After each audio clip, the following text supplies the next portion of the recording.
పరిశుద్ధుడైన మా తండ్రి, మా దైవ, ఒకరి భారం ఒకరు ఎలా భరించాలి అన్న దాని మీద చక్కని విషయాలు తండ్రి నీ కుమారుని ద్వారా సూటిగా మాతో మాట్లాడినందుకు నీకే మహిమ చెల్లిస్తున్నాం. ఒకరి భారం ఒకరు భరించి, ఒకరిని ఒకరు సహించి, ఒకరిని ఒకరు ప్రేమించి, ఒకరిని ఒకరు సన్మానించుకొని, ఒకరిని ఒకరు గొప్పగా ఎంచుకొని నాయన ముందు కొనసాగాలని తండ్రి ప్రారంభంలో తండ్రి నీ కుమారుడైన క్రీస్తు శిష్యులకు బోధించి సమానత్వాన్ని నాయన బోధించాడు. అందరిలో ఐక్యత, ఆత్మలో ఐక్యత ప్రతి మనిషిలో నెలకొల్పి సంఘముగా స్థాపింపబడి ఉన్నతంగా కులమతాలు లేకుండా ఒక దైవికమైన కుటుంబంగా ఆ నిత్య పరలోకానికి నమూనాగా భూమి మీద సంఘమే పరలోకపు పిల్లలుగా ఉండాలన్నది తండ్రి. ఒక దైవికమైన కుటుంబంగా అక్కడికి పోకమునిపే, పరలోకానికి వెళ్ళకమునిపే ఆ పరలోకపు నమూనా భూమి మీద సంఘముగా స్థాపించారు. దాంట్లో నీ పిల్లలమైన మమ్మల్ని అందరినీ సభ్యులుగా చేర్చినందుకు నీకే మహిమ చెల్లిస్తున్నాము తండ్రి. చక్కని విషయాలు తండ్రి మాట్లాడబోతుండగా నీ ఆత్మ సహాయము నడిపింపు మాకు అనుగ్రహించండి. చెప్పబోతున్న నన్ను మరుగుపరిచి సూటిగా మాతో మాట్లాడండి. నీ వాక్యముతో తండ్రి మాలో లోటుపాట్లన్నిటి వాక్యం అనే అద్దములో మా లోపాలు దిద్దుకొని మా బ్రతుకులను మార్చుకొని నాయన నీ చిత్తానుసారంగా మా జీవితాలను ముగించుకునే అట్టి భాగ్యము, అట్టి ధన్యత, ఆ నిత్య మహిమలోకి చేరే అట్టి భాగ్యము నీ బిడ్డలమైన మా అందరికీ దయచేయమని నిండు మనసుతో వేడుకుంటూ నీ దయగల హస్తాలకు నీ బిడ్డలమైన మమ్మల్ని మేము అప్పగించుకుంటూ క్రీస్తునామాని ప్రార్థన అడుగుతున్నాం తండ్రి, ఆమేన్. ప్రభునామన మీ అందరికీ వందనాలు, క్రీస్తులో శుభాలు తెలియజేస్తున్నాను. మంచిదండి.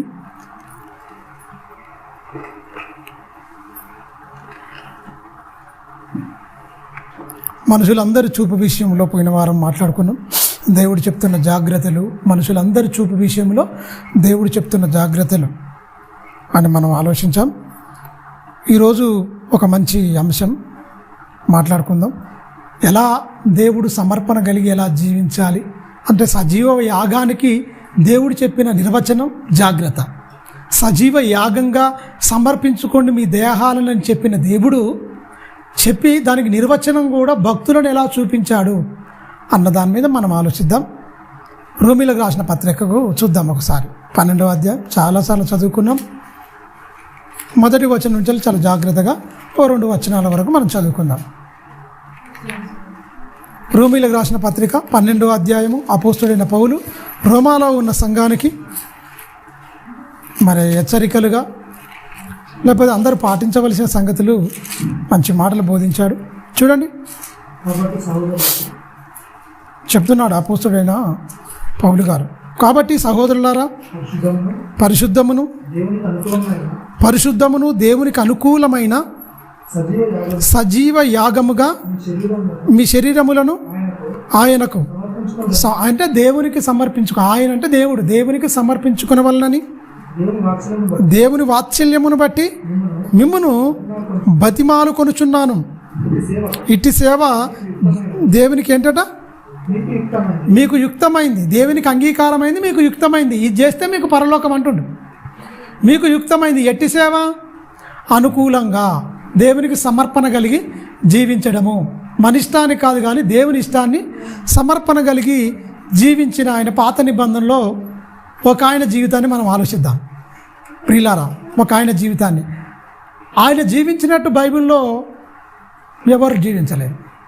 ఒక్కరు కూడా అలాంటి పద్ధతులే, అలాంటి బ్రతుకులోకి వెళ్ళలేదు. ఒకే ఒక ఆయన ఉన్నాడు. 1095 దినాలు బట్టలు లేకుండా, చెప్పులు లేకుండా బ్రతికిన మహనీయుడు. ఒంటి మీద నులిపోగు లేకుండా బ్రతికిన వ్యక్తి. ప్రవక్తలలో ఏ ప్రవక్తకు అలాంటి పరిస్థితి లేదు. దిగంబరిగా ఉన్నాడు, కాళ్ళకు చెప్పులు లేకుండా ఉన్నాడు. మీరు గమనించండి, 1095 దినాలు 1095 దినాలు ఒంటి మీద బట్టలు లేకుండా, కాళ్ళకు చెప్పులు లేకుండా తిరిగిన ఇది సజీవ యాగం అంటే. దానికి నిర్వచనం పాత నిబంధనలు, కొత్త నిబంధనలు చూసుకుంటే పౌలు గారు చెప్తుండు సజీవ యాగంగా మనం ఏం చేయాలి? ఇట్టి సేవ ఏంటి? యుక్తమైంది. ఎట్టి సేవ? సమర్పణ కలిగి జీవించడము, మనకు యుక్తమై ఉన్నది. ఆ యుక్తమైనది మనకు నిత్య జీవం తీసుకొచ్చి పెడుతుంది. మన ఇష్టానుసారంగా మనం బ్రతికితే నిత్య జీవము రాదు. యెషయా గ్రంథము 20వ అధ్యాయం చూడండి. ఎలా బ్రతికిండి అసలు? ప్రవక్తలలో ఒక ఆమోజు కుమారుడైన యెషయా ఎలా బ్రతికిండి అసలు? ఈయన ఎలా ఉన్నాడు? ఒకరి గురించి ఆయన ఎందుకు సూచనగా మారిపోయాడు పాపం? 20వ అధ్యాయం మొదటి వచనం చూడనా. అషూరు రాజైన సర్గోను 20వ అధ్యాయము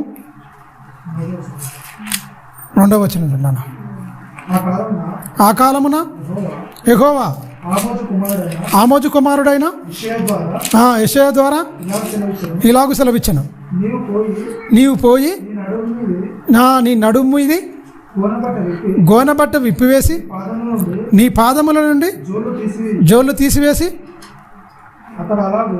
అతడు అలాగూ చేసి దిగంబరి అయి జోలు లేకయే నడుచుచుండగా యెహోవా నా సేవకుడైన యెషయా చూడండి ఏదాని గుర్చేట? ఐగుప్తుని గూర్చియు కూషును గూర్చియు సూచనగాను చూడండి, సూచనగాను సాదృశ్యముగాను 3 సంవత్సరాలు దిగంబరి అయి జోళ్ళు ఏకయే నడుచున్న ప్రకారము అషూరు రాజు చెరపట్టబడిన ఐగుప్తీయులను తమ దేశము నుండి కొనిపోబడిన ఆ కుషీలను ఆ పిన్నాయిలను పెద్దలను దిగంబరులుగాను చెప్పులు లేనివారుగాను పట్టుకొని పోవునని వీళ్ళకు సూచనగా వాళ్ళకు సూచనగా ఎవరి నుంచిండట? మీరు గమనించండి. ఎదుర్కొంటున్న పరిస్థితులు ఇలా ఎదుర్కొంటారని ఈయనకు సూచనగా చెప్తుండు. మీరు గమనించండి, ఈ రోజుల్లో మీరు గమనించండి, ప్రతిదానికి బట్టలకు మ్యాచింగ్, అంటే డ్రెస్సుకు మ్యాచింగ్, చెప్పులు మ్యాచింగ్, ఎన్ని రకరకాలుగా అయిపోతున్నాయో మీరు గమనించండి. తల వెంట్రుకలకు కూడా రకరకాల కలర్లు, ఎన్ని రకాలుగా. సేవ ఎలాంటి సేవ యుక్తమైంది? దేవుని మాటకు తల వంచడమే, దేవుని చిత్తాన్ని తన బ్రతుకుల్లో వెళ్ళడం. అది మామూలుగానా అండి? గోనబట్ట విప్పేసేయండి, గోనబట్ట తీసేసి చెప్పులు లేక 1 గంట సేపు మీరు నడవగలుగుతారా అండి? గంట ఎందుకు? ఒక 10 నిమిషాలు చెప్పులు లేకుండా రోడ్డు మీద నడవగలుగుతారా? కాళ్ళు ఏమైపోతాయి? ఎండాకాలంలో అయితే అసలు అడుగు పెట్టలేము మనం, సురున కాలిపోద్ది. సంవత్సరానికి 12 నెలలు అండి. ఒక ఆనకాలం 4 నెలలు వర్షం భయంకరంగా ఉంటుంది, బురద, అంత చలి ఎంత భయంకరంగా ఉంటుంది. 4 నెలలు చలికాలం, 4 నెలలు ఎండాకాలం, 4 నెలలు వర్షాకాలం. ఇక ఎండాకాలం అంటే అంతే. బట్టలు లేకుండా ఉండాలంటే ఎంత భయంకరం, చెప్పులు లేకుండా ఉండాలంటే ఎంత భయంకరం. సజీవ యాగంగా సమర్పణ కలిగి జీవించాలి అంటే ఇలాంటి వారికి అండి పరలోకం ఇచ్చే దేవుడు. మీరు గమనించండి, వారికి సూచన. ఈయన తప్పు చేస్తే నువ్వు పనిష్మెంట్ అనుభవించంటుండా, వారికి సూచనగా ఈయన ఎందుకు ఉండాలి? దేవుడు చెప్తుండు, జరగబోతున్న దానికి మాటలతో చెప్తే అర్థమవుతుంది, చేతల్లో నువ్వు చూపించు. మాటల్లో చెప్తే సమాజానికి అర్థం అవ్వట్లేదు. యెషయా వెళ్ళి మొత్తం ఇలా చేయంటే ఆయన ఏమనుకుంటున్నాడండి? సిగ్గు ఉన్నది ఆయనకు? ఏమన్నా సిగ్గు లేదనుకుంటున్నారా? అన్నీ ఉన్నా కూడా నాకు ఇవన్నీ కాదు, నా తండ్రి నా దేవుడు నాకేం చెప్తే దానికి ఆయన చిత్తానికి నేను తల వంచి బ్రతకాలి. పుట్టడం నా ఉద్దేశం కాదు, మా అమ్మా నాన్నలు అనుకుంటే నేను వచ్చినవాడిని కాదు. ఈ దేహాన్ని ఇచ్చింది, ప్రతి అవయవాన్ని శరీరంలో పెట్టింది ఆయనే.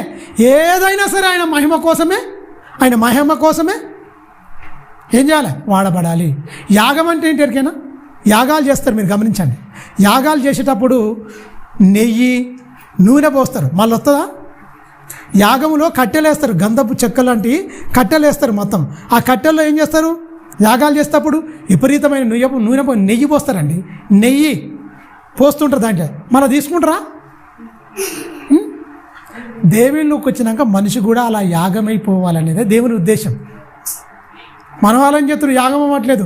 ఒకటి వాట్సాప్లో పెట్టిరండి, సోషల్ మీడియాలో పెట్టిరు. ఒక ఆమె పోయి ప్రార్థన చేస్తుంది, వాళ్ళు వచ్చి ఇక్కడ ప్రార్థన చేయొద్దు అని వాళ్ళు జై శ్రీరామ్ అని గట్టిగా అరుస్తున్నారు. ఏం చేయాలండి? ఏం చేస్తారు చెప్పండి మీరైతే? వాళ్ళు గట్టిగా జై శ్రీరామ్ అని అరుస్తున్నారండి. మన వాళ్ళు ఏం చేయాలండి? దేవుని నమ్మిన బిడ్డలు ఏం చేయాలి?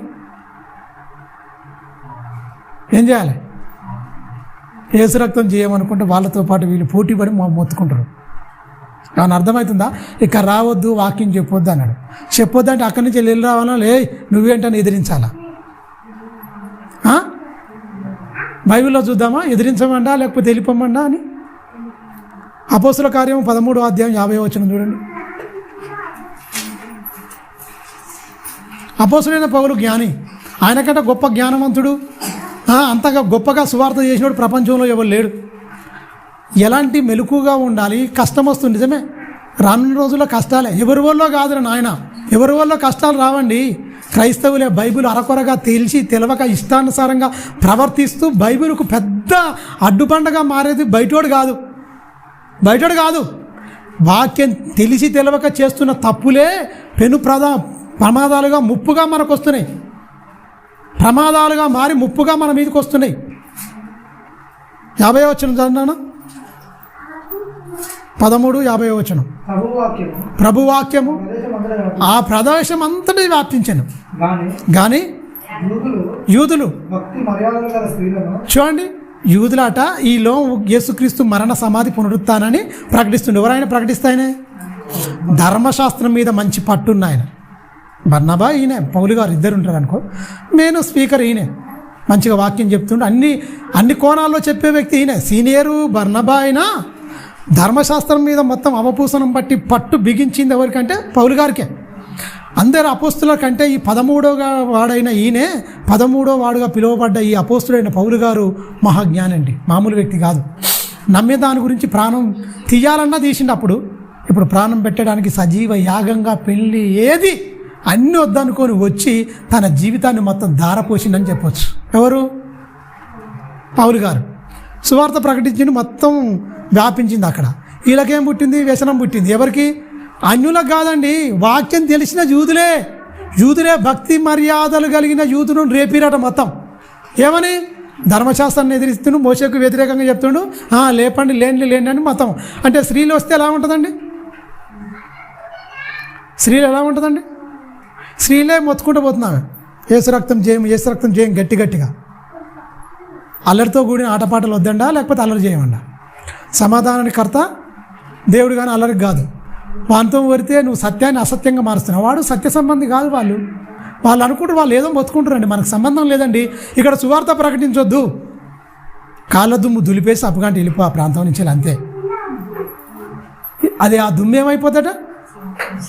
సాక్షిగా ఉంటుంది. నువ్వేం చెప్తున్నావు? వీళ్ళు ఏం చెప్తారండి? ఏం చెప్తారు? మాటకు మాట, తిట్టుకు తిట్టు, దెబ్బకు దెబ్బ, తిరగబడతాం, మేము కొడతాం, మా హక్కులు. భూమి మీద మనది కాదండి, మన పౌరస్థితి పరలోకం. మనం పరలోకం వెళ్ళాలి. ఇంత వైలెన్స్గా మారిపోయి భయంకరంగా ఇలా మారిపోతున్నారు, ఉన్మాదులు ఎక్కువైపోతున్నాయంటే క్రైస్తవులో ఉన్న సహనం అనేది కూలిపోయి వీళ్ళు కూడా ఏమైపోతారు? మత పిచ్చి పట్టినట్టుగా ప్రవర్తిస్తారు. ఒక మాటలో చెప్పాలంటే ఇది మతమా మార్గమా? మార్గం. ఇది అల్లరికి నిలయమా, సమాధానానికి నిలయమా? వారికి సమాధానం లేదు, నీకు సమాధానం ఉంది. నీ సమాధానంతో అసమాధానంగా ఉన్నవాడిని సమాధానపరిచేది ఎవరి గుణం, ఎవరి లక్షణాలు? వానికి సమాధానం లేదండి, వాడు అల్లరికి. నీళ్ళేమి ఉండాలి? సమాధానం ఉండాలి. అసమాధానంగా ఉండి అల్లరి చేస్తున్న వానికి ఏం చేయాలి? నీ ప్రేమతో, నీ సమాధానంతో ఆ అసమాధానంగా ఉన్నవాడిని సమాధానపరచాలి. సమాధానపరచువారు ధన్యులు, వారు దేవునికి. ఆ మాట బైబిల్నే ఉండిపోయింది తప్ప క్రైస్తవులు మర్చిపోయారు. ఏనాడు తెలుసా? మర్చిపోయారు. ఎవరి వల్ల ఎందుకు మనకు ఇక్కడ రావద్దు అన్నప్పుడు కథ దుమ్ము దులిపేసాయి. ప్రార్థన చేయి. తెలివి ఏం చేయాలనికైనా ఇక్కడ రావద్దన్నా మేము ఒకటి చెప్తానికి వచ్చినామయ్యా. యేసుక్రీస్తు వచ్చిండు, మనుషులందరి పాపాల నిమిత్తం వచ్చాడు, చనిపోయాడు, సమాధి చేయబడిండు. ఆయన నమ్ముకుంటే ఆయన రాకట్లో అందరు ఎత్తబడతారు, వచ్చి తీసుకుపోతానని చెప్పిండు. అయ్యా ఈ మాటలు చెప్తాను, నేను వచ్చినా. మీరు వద్దంటురా? సరే మేము వెళ్ళిపోతాం, వందనాలు, దేవుడు మిమ్మల్ని దీవించును కాక అని సబ్బుగంట వెళ్ళొస్తే అయిపోయాయి. అంతేనా కాదా? గంటసేపు నువ్వు ప్రసంగం చేసే అవసరం లేదు. గంటసేపు మైకి పట్టుకొని ఇది నా హక్కులు ఉన్నాయి, నాకు ఇవన్నీ నీకు వద్దు, నేను 2 మాటలు చెప్పిపోతాయ్యా, మీరు స్వీకరించండి, లేకపోతే లేదు, ఇది నా బాధ్యత. దేవుడు మాకు ఆజ్ఞగా ఇచ్చిండు. సువార్త ప్రకటించకపోతే శ్రమ అంటున్నాడు. నేను మేలు కోరి చెప్తున్నా, మిమ్మల్ని మీ ఆస్తులు అడుగుతలేను, మిమ్మల్ని మేము ఏది కోరతలేము, మీ నుంచి మేము ఏది ఆశించట్లేదు. మిమ్మల్ని ప్రేమించి మీ దగ్గరకు వస్తున్నాం. ప్రపంచం మొత్తం ప్రమాదంలో ఉంది. ఆ ప్రమాదానికి జారిపోకుండా తప్పించుకోవడానికి తెలిసిన మేము తెలియజేస్తున్నాం. తెలియని మీకు నమ్మితే మీకు నిత్యజీవం, నమ్మకపోతే దేవుని దగ్గర మీరు దోషులో మరి నిర్దోషులుగా మీదే నిర్ణయం. చెప్పడం మా బాధ్యత, మనము ప్రకటించడమే మన బాధ్యత, ఒప్పించడం మన బాధ్యత కాదు. అక్కడనే పిచ్చి భ్రమపడుతురు, వాడిని ఒప్పించడం నీ బాధ్యత కాదు. దేవుడు ఆకర్షించడం దేవుని బాధ్యత, ప్రకటించడం నీ బాధ్యత. దేవుడు ఏం చేస్తాడు? జబడో నా తండ్రి యొద్దకు ఆకర్షిస్తేనే వాడు వస్తాడు తప్ప నువ్వు ఎంత వాక్యం చెప్పినా వాడు రాడు. దేవుని ఆకర్షణ ఉండాలి. దేవుడు ఆకర్షిస్తేనే కానీ ఎవడైనా తండ్రి యొద్దకు వస్తాడు. దేవుడు ఆకర్షించకపోతే వాడు రాడు. రానని నువ్వెందుకు చేసుకొస్తావా? నీకేం పని? మనకు అవసరం లేదండి. ప్రేమేనండి ఆయుధము. మహా సామ్రాజ్యాలు సైతం ఈ దాన్ని లేకుండా నేలమట్టం, దీని మొత్తం ఏమనుకు నామరూపం లేకుండా చేద్దాం అనుకుర్రు. రాజ్యాది నేతలే, రాజులు, వాళ్ళే కాలగర్భంలో కలిసిపోయారు. బైబిల్ మొత్తం ఖండాంతరాలు దాటి విశ్వవ్యాప్తం అయిపోయింది మొత్తం. క్రైస్తవుడు లేని దేశం లేదు. మీరు గమనించండి, విశ్వవాత్మ అయిపోయింది. వీళ్ళ పడండి, ఎప్పుడు ఆపలేడండి. కానీ క్రైస్తవులు ఎక్కడా సహనం కోల్పోతున్నారు. కన్నా దుష్టుడు ఏం చేసిండు? సమర్పణ కలిగి, ప్రేమ కలిగి, సత్యాన్ని ప్రకటిస్తూ అల్లరితో కూడిన ఆటపాటలు లేకుండా నెమ్మది, సమాధానము, ఒక రిలీజన్గా ఖచ్చితంగా ఉండాలి. ఇప్పుడు ఏమంటారు, డ్రెస్ మీద కూడా నిషేధం వచ్చిందంటారు. బట్టల్లో చూపించాలా భక్తిని, ఎక్కడ చూపించాలా? బ్రతుకుల్లో చూపించాలా? ఎవరు నమ్మితే వాళ్ళకే అంటే సివిల్ కోడ్ అని ఒకటి ఉంటుంది. వాళ్ళు అదే వేసుకోబోగే వాళ్ళ రూపం అంటే మార్చుకోవద్దు. ఒకటి ఉన్నది, అది ఏంటంటే డ్రెస్ కోడ్ ఉందనుకో, ముస్లిమ్స్ ఇతర మతాలు మారవకుండా ఒక మత చట్ట అంటే మత మార్పిడి చట్ట బిల్లుని తీసుకురావాలి కథం అనే దాని మీద వాళ్ళు ఆలోచిస్తున్నారు. మతం క్రైస్తవులాగానే ఉండాలి, హిందువులాగానే, ముస్లిమ్స్ కానీ ఏ మతాన్ని నమ్మిన వాళ్ళు ఆ మతంలో ఉండాలి తప్ప ఇంకో మతానికి వెళ్ళకూడదు అనేది ఒకటి. ఇంకోటి ఏమంటారు, అందరు ఒకటే దేశం, ఒకే భాష, ఒకే దేశం, ఒకటే ఉండాలి, ఒకే డ్రెస్ ఉండాలి, ఇక వేరే సపరేట్ డ్రెస్సులు అంటూ ఉండొద్దు. ముస్లిమ్స్లకు బురకాలు ఉండొద్దు, క్రైస్తవులకు నట్స్ అనే వాళ్ళు ఏం చేస్తారు, కోట్ వేసుకుంటారు. వాళ్ళు నల్లయ్యి తెల్లయ్యి అని కొన్ని వేసుకుంటారు మొత్తం దేవునికి సమర్పించుకునే వాళ్ళు. అలాంటి కోటు కూడా ఉండొద్దు, అది తీసేయాలి అంటుండు. ఇది మనసులు పెట్టుకుని తప్ప దేవుడు పెట్టింది కాదు. దేవుడు మారు మనసు, పాపక్షమాపణ. నువ్వు మారినవా లేదా నీ బ్రతుకుని బట్టి వాళ్ళకి తెలియాలి, బట్టల్లో కాదు. తెలిపేది మన వాళ్ళు. ఎక్కడ దుష్టుడు అక్కడ ఏం చేసిండు ఇక్కడ మోసం. బట్టల్లో వీళ్ళు ఈ రిలీజన్ అని చూపించింది, బతుకుల్లో మాత్రం చూపించలేకపోయారు. వాస్తవంగా మాట్లాడుకుందాం, అవునా కాదా? బట్టల్లో మేము ఈ రిలీజన్కి ఈ మతానికి సంబంధించిన వారం, మేము ఈ మతాన్ని మేము అనుసరించుతున్న వారం అని బట్టల్లో చూపిస్తుర్రా, భక్తిలో చూపిస్తుర్రా? అది ఎవరైనా సరే ఎందులో చూపిస్తురండి? బట్టల్లో చూపిస్తుర్రా, బతుకుల్లో చూపిస్తుర్రా భక్తి? మన దేవుడు అయితే బ్రతుకుల్లో చూపించమండి. మిగతా దేవుళ్ళు అయితే వాళ్ళు ఏం చెప్పారో, వాళ్ళు అనుకుంటున్న వాళ్ళు ఏంటంటే బట్టల్లో, వాళ్ళ డ్రెస్ కోటుల్లో, వాళ్ళు దాంట్లో చూపించడం. నువ్వు నేను నమ్మిన దేవుడు, నిన్ను నన్ను రక్షించి, ప్రేమించి, విమోచించి, నిన్ను నన్ను కొని ప్రాణం పెట్టి కొనిన దేవుడు ఏమంటున్నాడు ఇక్కడ? మారు మనసు, పాపక్షమాపణ. అంతే, మారు మనసు, పాపక్షమాపణ. లోకమంతంతట జరగాలి. మారు మనసు పొందిన నీవు నీ మారు మనసుతో లోకాన్ని ఆకర్షించు. నీ బ్రతుకుల్లో నా ప్రేమను, నా సహనాన్ని, నా ఓర్పును, నా దీర్ఘశాంతాన్ని, నా దయను, నా కరుణను నీ బతుకుల్లో చూపించమన్నాడు. మాటల్లో అంటారు తప్ప మాటల్లో ఉన్నది తప్ప క్రియల్లో ఉందా? నువ్వు పోతుడు వాని ఖచ్చితంగా శిక్షించి జైలు వేయాలంటారు. వాళ్ళు జైలు వేయాలంటారు, వీళ్ళు జైలు వేయాలంటారు. వీళ్ళు కేసు పెడతారు, వాళ్ళు కేసు పెడతారు. క్రైస్తవులు పెట్టొచ్చా? యేసుక్రీస్తు శిక్షించమండా, క్షమించమండా? యేసు రక్తం కిందకి వచ్చిన మరీ ప్రోక్షణ రక్తం. క్రీస్తు రక్తం తాగినమా, శరీరం తిన్నమా? నీలో ఏముండాలి? కొడుతున్న వాళ్ళని ఏమన్నాడు? నువ్వేమంటున్నావు మరి? శిక్షించమంటున్నావు. క్రైస్తవులు శిక్షించమని వాళ్ళు మొత్తం లేకుండా పోవాలని ప్రార్థన చేస్తున్నది. ఇదేం మాయాదారి ప్రార్థన? ఓడి చేయమండి ఇది. దుష్టుని దెబ్బకు బలైపోతలేదు క్రైస్తవ్యం మొత్తం. ఇది ఎంతవరకు ఎంత భయంకరమైన ఇది జరుగుతుంది ఎరికైనా? క్రైస్తవులను ఈ దేవుని వాక్యాన్ని దూషింపబడినట్లు, దేవుని వాక్యాన్ని అన్యజనుల మధ్య చులకనాభావం, దీని పవిత్రత, దీని ఔన్నత్యాన్ని, దేవుని వాక్యాన్ని ఔన్నత్యాన్ని, దీని మాటలకు ఖ్యాతిని మొత్తం తగ్గించేది ఎవర్రా అంటే మార్పు పొందామని చెప్పుకుంటున్న వీళ్ళలో మార్పు లేకపోవడం బట్టే. అవునా కాదా? మీరు గమనించండి. ఎవరి వల్ల దూషింపబడుతుంది అన్నాడు? నా నామం మీ వల్లనే అన్యజనుల మధ్య నా నామం దూషింపబడుతుంది. ఎవరి వల్ల? మీ వల్లనే. అదే అన్నది ఏం చేస్తారు? ఆజ్ఞలన్నీ పాటించకపోయినా, క్రీస్తు చెప్పిన మాటలు బతుకులో రాకపోయినా ఒకటి మాత్రం ఖచ్చితంగా నెరవేరుస్తారు. ఏంటిది అది?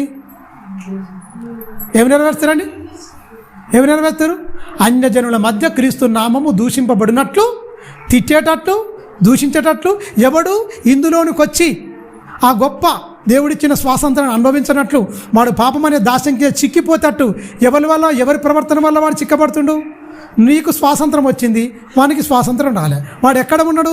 దాస్యం అనే కాడి కింద వాడు చిక్కుకోనుండు. నువ్వు స్వాతంత్రం ఇచ్చిండు, ఆ కాడిని దింపేసిండు, ఆ కాడి ఇరిచేసిండు, మొత్తం శిలువలో కొట్టేసిండు. విధి రూపక గల ధర్మశాస్త్రము శాప విమోచం నీకు స్వాతంత్రాన్ని ఇచ్చేసిండు మొత్తం. ఆ స్వాతంత్రాన్ని అనుభవిస్తున్న నీవు మరి అందులో చిక్కపడ్డు నువ్వు విడిపించాలా వద్దా? నువ్వే మళ్ళీ ఇక్కడ శాపం కింద చిక్కున్నట్టుగా నువ్వు ప్రవర్తిస్తేలా? చాలా చిక్కుకునవచ్చా? నువ్వు మాటలు మాట్లాడుతున్నావు వాళ్ళలాగంటే నువ్వు పాపం అనే కాడికే చిక్కున్నట్టే. విడిపింపబడని వాడవే. విడిపింపబడ్డాం క్రీస్తు ద్వారా అన్నట్టు లేదుగా. కింది వచ్చిన చూడాను. అపోస్తుల కార్యములు 13వ అధ్యాయం 51-50.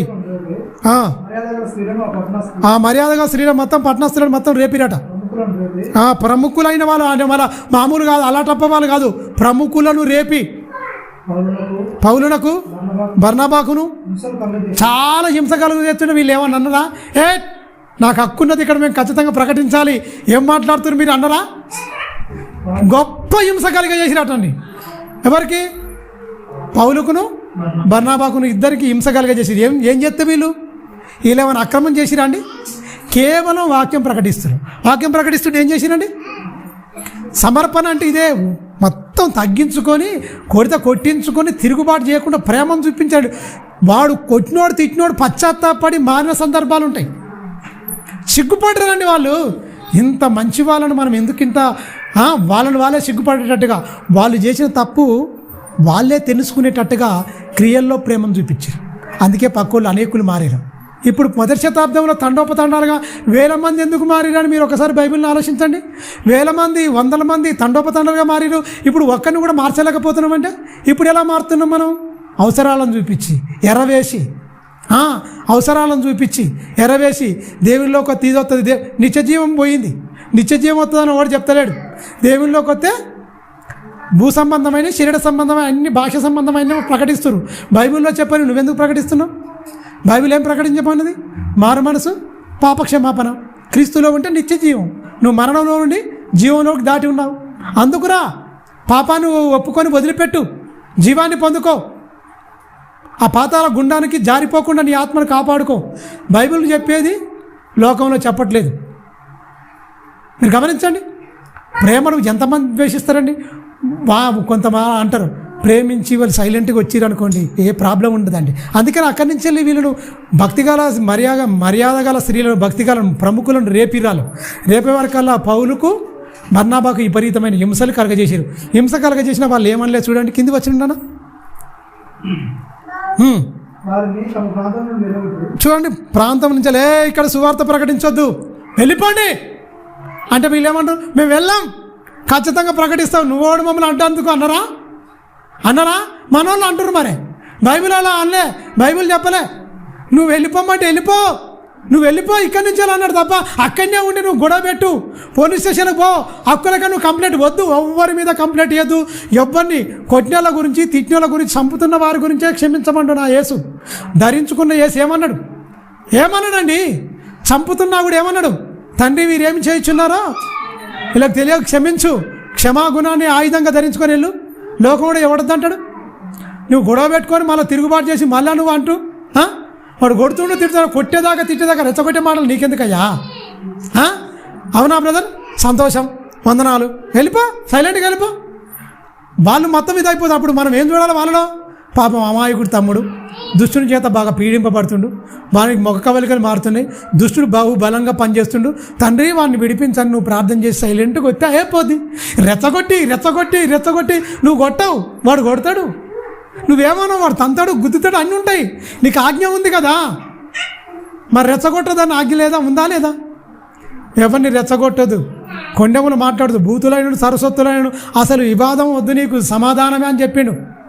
కానీ వివాదం రేపుకుంటూ ఎందుకంటే క్రైస్తవులకు మొత్తం అడ్డుపండగా క్రైస్తవుడే తయారవుతుండు. పక్కోడు కాదండి, పక్కోడు కాదు. బైబిల్లో చెప్పబడిన సంగతులు వేరు. వీళ్ళు అపార్థం చేసుకొని మేము హక్కులు సాధించుకుంటాం, మేము కూడా ఇంతమంది ఉన్నాం, ఇన్ని కోట్ల మంది ఉన్నాం. నీకు ఈ లోకరాజ్యం నీకు సంబంధమైందా? నువ్వు ఈ లోకస్తుడివా? చెప్పు, నువ్వు ఈ లోకస్తుడివా? నువ్వు ఎవరివి? క్రీస్తు సంబంధివి. యేసేమన్నాడు? నా రాజ్యము ఈ లోక సంబంధమైంది కాదు. నువ్వు ఈ లోక సంబంధమైనవా కాదు. అయినా ఈ లోకం గురించి నీ పోరాటం ఏంటి? వాళ్ళు వెళ్ళిపోయారు, చెరసాల్లోకి వెళ్ళిపోయిన తర్వాత అక్కడ వాక్యాన్ని ప్రకటించే శ్రద్ధకు మెసకు ఒకసారి వాళ్ళు ఏమి నేర్పించారండి? బానిసలుగా ఉన్నారు, వద్దన్నారు. వీళ్ళని కాలు చేతులు కట్టేసి వాళ్ళు వేయి అన్నాడు, అగ్నిగుండంలో వేయి అన్నాడు, 7 అంతలు పెంచమన్నాడు. పెంచిర్రు, ఇసిరేసిన వాళ్ళు కాలు చచ్చిపోయారు, పడ్డోళ్ళు మాత్రం నిలబడ్డారు. ఎందుకండి? రాజ్యం మొత్తం అందరూ వచ్చి నిలబడ్డారు అక్కడ. వీణలు, మంచి తంతు వాయిద్యములు, హాయిగా మొత్తం ఇది దేవుడు అన్నట్టుగా దూరమైన మైదానంలో పెద్ద ప్రతిమను చేసి నిలబెట్టి గొప్పగా ఇచ్చేస్తారు, మొత్తం కీర్తిస్తారు. వీళ్ళు మొత్తం 4 ఉన్నారు. దానియేలు కూడా ఉన్నాడు. ఆ సందర్భంలో దానియేలు ఉన్నాడు. వీళ్ళు 3 కట్టేసి అక్కడ వేస్తారు. ప్రార్థన వీళ్ళు ఏం చేస్తారు? దేవుడు తన దూతను వెంబడి చేసిండు. ఏ శాసనం చేసిండో, ఏ రాజు అయితే ఏ శాసనం చేసిండో ఆ రాజుతోనే ఆ శాసనం తిరిగి రాయించిండంటే మీరు గమనించండి. ప్రపంచమంతా ఒకటి ఉండొచ్చు కాక వాళ్ళు 3 ఉండొచ్చు. ప్రపంచం మొత్తం దేవుడు నిజదేవుడని ప్రపంచానికి మొత్తం తెలియజేసిండు. ప్రపంచాన్ని మొత్తం ఏలిన ఏకైక రాజు ఒకే ఒకడు. ఏంటి? నెబుకద్నెజర్ రాజు. బబులోను సామ్రాజ్యం మొత్తం భూమి మీద ఉన్న ఈ దేశాలను మొత్తం ఎన్ని దేశాలు అయితే ఉన్నాయో, ఎన్ని ఉన్నాయో అన్నిటి పరిపాలించిన వాడు నెబుకద్నెజర్. అలాంటి వాడు ఏంటి? అన్ని సంస్థానాలకు రాసి ఈయనే పూజనీయుడు, ఈయన తప్ప లోకమందు ఎవ్వరు లేడు దేవుడు అంటాడు ఆయన. అలాంటి వాడితో పలికిచ్చిండు దేవుడు. వీళ్ళు ఎవరండి? మన భారతదేశంలో ఎన్ని రాష్ట్రాలండి? 29 రాష్ట్రాలు. మన భారతదేశము అందులో 29 రాష్ట్రాలు.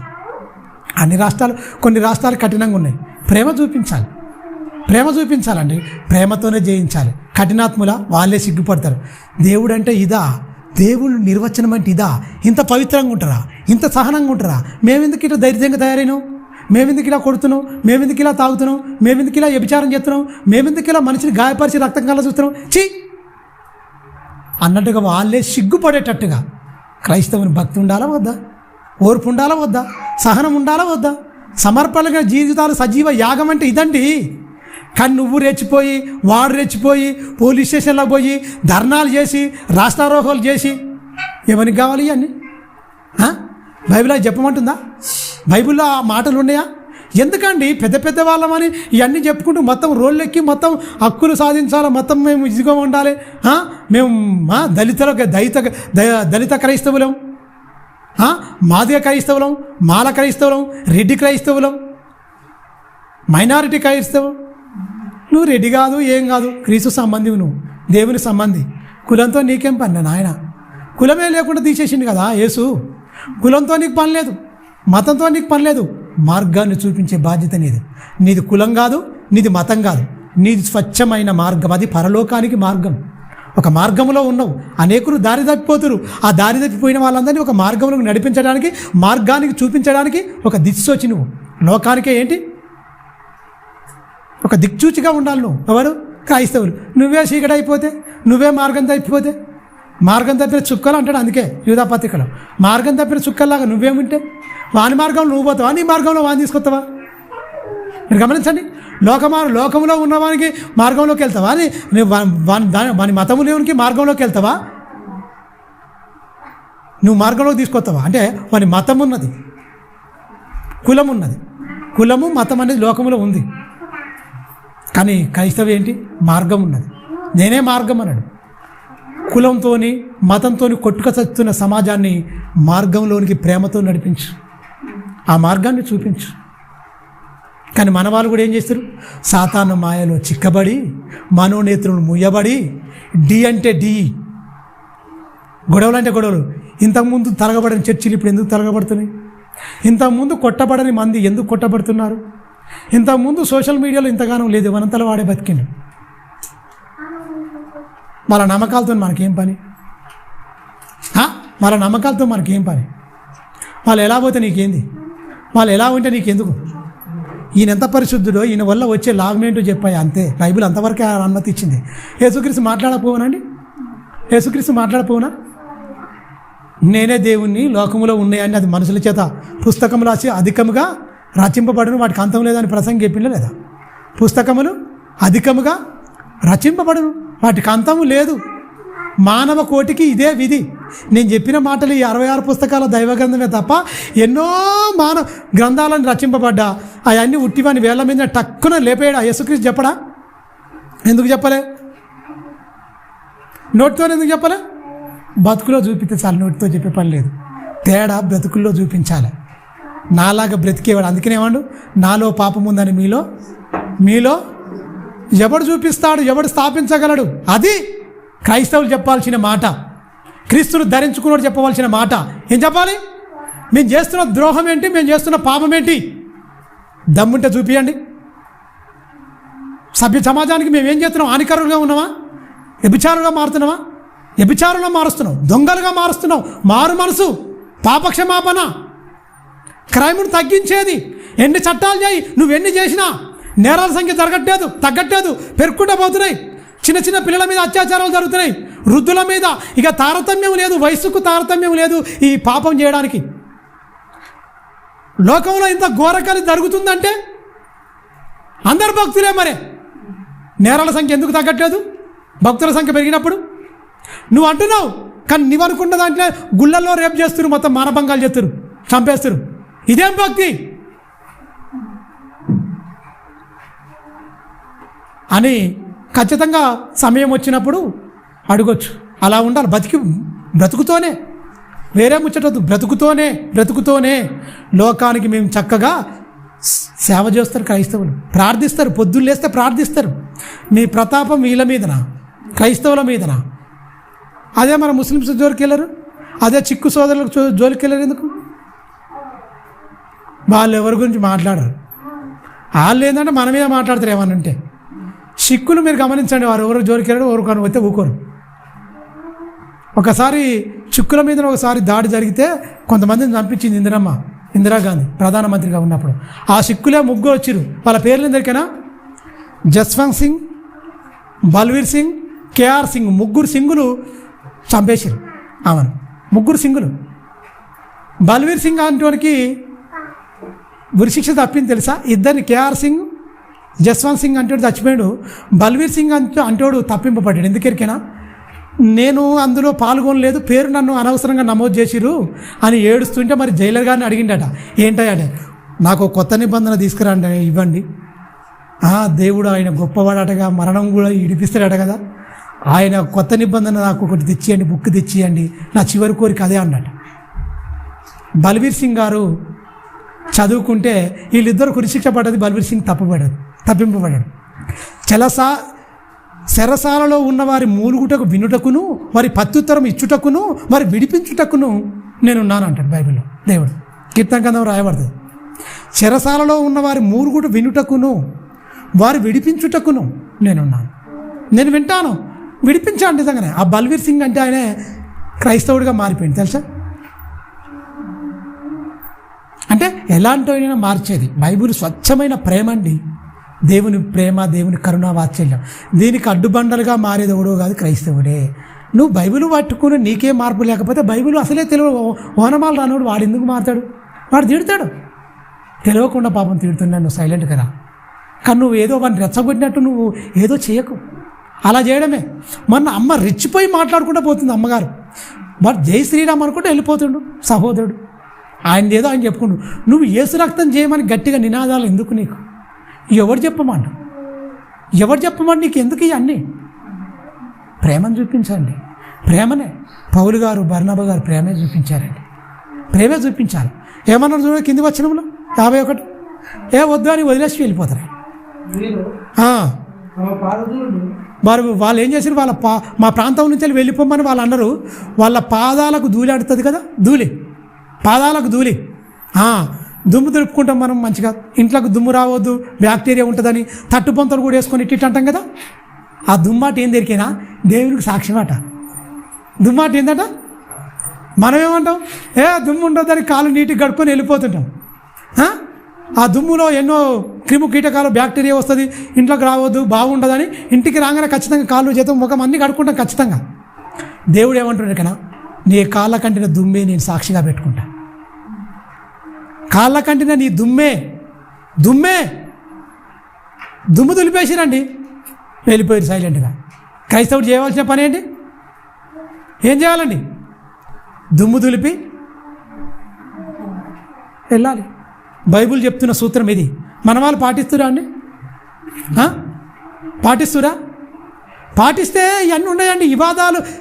క్రైస్తవులు సమాధానానికి మాత్రమే క్రైస్తవులు, వివాదానికి కాదు. ఎక్కడ వివాదం ఉంటుందో అక్కడ సద్దుమనగాల క్రైస్తవుడు ఉంటే. వివాదానికి క్రైస్తవుడు కారణం కాకూడదు.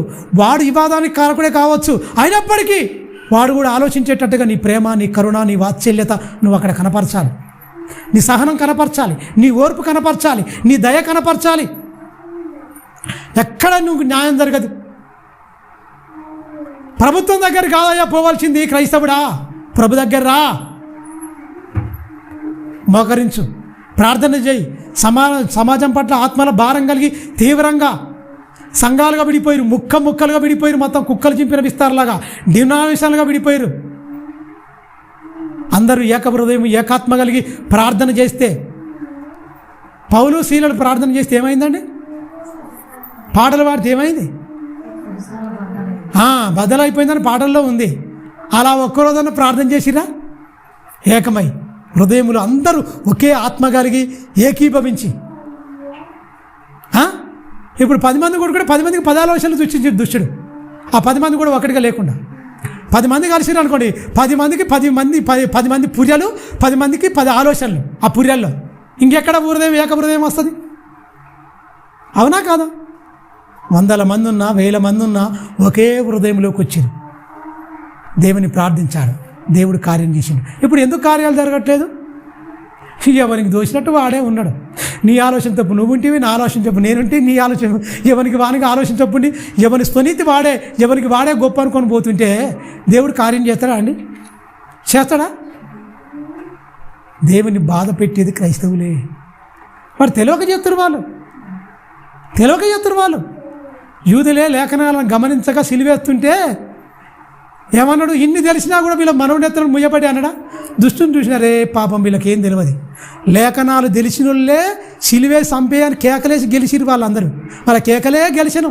సిలువై ఆ దొంగోడైనా ఆ బరబ్బా ఆ దొంగ, వాడిని వదిలిపెట్టు. ఈయన మాత్రం సిలువై. ఎందుకు? కడుపు మీద ఫుడ్ పెట్టినందుక? రోగులందరినీ బాగు చేసినందుక? ఎందుకోసం అని ఏమైనా ప్రశ్నించిండా? మేలు చేసి ఏమన్నాడు? కీడు అనుభవించాడు. మేలు చేసిండు, కీడు అనుభవించిండు. మీరు గమనించండి, అదే నేర్పిండు. అందుకనే అంటాడు, కీడు చేసి మళ్ళీ నువ్వు ఏంటి బాధ అనుభవించనేలా? మేలు చేసి కీడు అనుభవించు, బాధ అనుభవించు. మేలే చెయ్యి, కీడు అనుభవించు. కీడు చేసి మళ్ళీ బాధ అనుభవించంటే ఇప్పుడు నువ్వు తిరిగి మళ్ళీ అనడం వల్ల ఏంటి? వాళ్ళు రెచ్చిపోతారు. ప్రియమైనది, మీరు ఒక్కసారి ఆలోచించండి. ప్రవక్తల జీవితాలు చూద్దాం. దేవుడు ఒక మాట చెప్పాడు. ఈ మాటల వరకని చెప్పిండా? కొత్త నిబంధన చెప్పిండా? ఏంటండి? 1095 రోజులు ఒంటి మీద బట్టలు లేవు, కాళ్ళకు చెప్పులు లేవు. వాళ్ళని ఉండగలరా?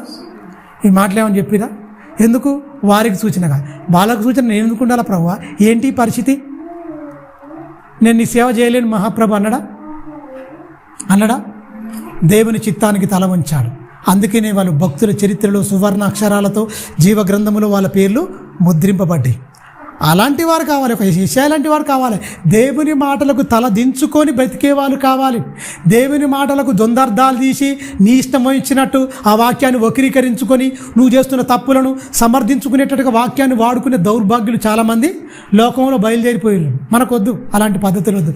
దేవుడు ఏం చెప్తారో దాని ప్రకారంగానే దేవుడు ఎక్కడ మాట్లాడితే అక్కడ మనం మాట్లాడి, ఎక్కడ దేవుడు బైబిల్ మౌనం అయిపోతే అక్కడ మనం సైలెంట్ ఉండాలి తప్ప దానికి వేరు అర్థాలు తీసి మనం ఏదో కొత్త భాషను చెప్పే అవసరం లేదు. ఏం చెప్పిండే? మనం ప్రశ్నించిండా? యెషయా గారు ఏమైనా ప్రశ్నించింది ఆ దేవుని? బొత్తిగా ఏంటయ్యా, ఏంటి గొనబట్టే కట్టుకున్నా, మంచి వస్త్రాలు వేసుకున్నా ప్రభువా, ఏమైనా మంచి వస్త్రాలు, ఏమైనా ఊదారంగు వస్త్రాలు, మంచి రాజరికమైన వస్త్రాలు మంచిగా వేసుకొని ఏమైనా ధరించుకున్నా ప్రభువా, ఏంటి నువ్వు ఇలా అంటున్నావు? ఏంటి ఇది బాగుంటుందా? ఎంత ఎండ గాలిపోతుంది, శరీరం మీద ఎంత ఇదిగా ఉంటుందండి, శరీరం ఎంత భయంకరంగా మారిపోద్ది దొరికినా, ఎంత భయంకరంగా మారిపోద్ది బట్టలు లేకపోతే. మీరు గమనించండి, లోకం ఎంత తృణీకరిస్తుంది. మామూలుగా బట్టలు మాసిపోతేనే లోకం ఎగాదిగా చూసే వాళ్ళు ఉంటారు ఈ రోజులలో.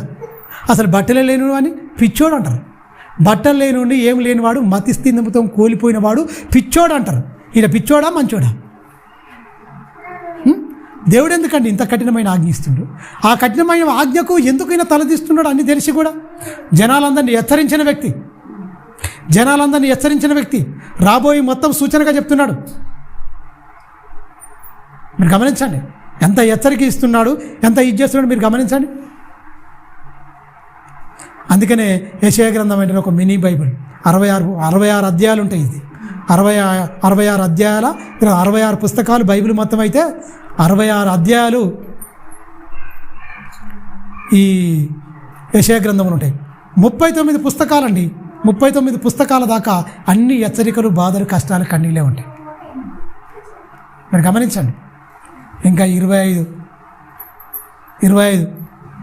పుస్తకాలు కొత్త నిబంధనలు ఎలాగైతే 27 ఉంటాయో ఒక పుస్తకం తక్కువ. అందులో మొత్తం అవి కూడా 27 పుస్తకాలు వస్తాయి. ఎందుకంటే 39 పుస్తకాలు కదా, 66 పుస్తకాలు అయితే 27 పుస్తకాలు మొత్తం. అందుకని దీన్ని మినీ బైబిల్ అంటారు. 39 పుస్తకాలు పాత నిబంధన, 27 పుస్తకాలు కొత్త నిబంధన. ఇక్కడ 39 అధ్యాయాలు, ఆ హెచ్చరికలు, అవన్నీ కూడికలు ఇక్కడ. అందుకనే యేసుక్రీస్తు గురించి చాలా ప్రవచనాలు ఉంటాయి ఈ గ్రంథంలో. యెషయా గ్రంథంలో ఉన్నన్ని ప్రవచనాలు, యెషయా గారు ప్రకటించినంత యేసుక్రీస్తుకు ముంగుర్తి సూచనలు, శిలువ యాగము, ఆయన పుట్టుక, టోటల్గా చాలా వివరిస్తాడు మొత్తం. మీరు గమనించండి. అందుకనే 39 అధ్యాయాలు అయితే మళ్ళా 27 అధ్యాయాలు అందుకనే మినీ బైబిల్ అన్నట్టుగా దీన్ని చెప్తారు. మీరు గమనించండి. అంటే ఎండకు ఎంత ఎండిపోవచ్చు, ఎండలు మామూలు కొడతాయని. ఎండాకాలం వస్తుంది ఆల్రెడీ, ఎండలు లేవు, ఎండలు విపరీతంగా. వర్షాకాలం మామూలుగా ఉంటుందా? చలి పెడితే గజ వణుక్కుంటా మనం ఏం చేస్తాం, మొత్తం దుప్పట్లు కట్టుకొని ఉండే పరిస్థితి. ఇప్పుడు చూడండి, సేవకులకు కోట్లు, సూట్లు, బూట్లు, మొత్తం మ్యాచింగ్లు, జిగేలమైన లైట్లు, రంగురంగుల వస్త్రాలు. మీరు గమనించండి, ఆ వస్త్రాలకు చాలా మ్యాచింగ్లు కూడా మొత్తం చూసుకుంటారు. మొత్తం టైలు అన్ని మ్యాచింగ్లే మొత్తం టోటల్గా. ఏమర్థమైంది బైబిల్లో? లోక మర్యాదను అనుసరించొద్దని బైబిల్ చెప్తుంది. లోక మర్యాదకు 100 రెట్లు ఇంకా అనుసరిస్తూ మేము క్రైస్తవులం దేవుని చేత ఇది చేస్తున్న వాళ్ళం.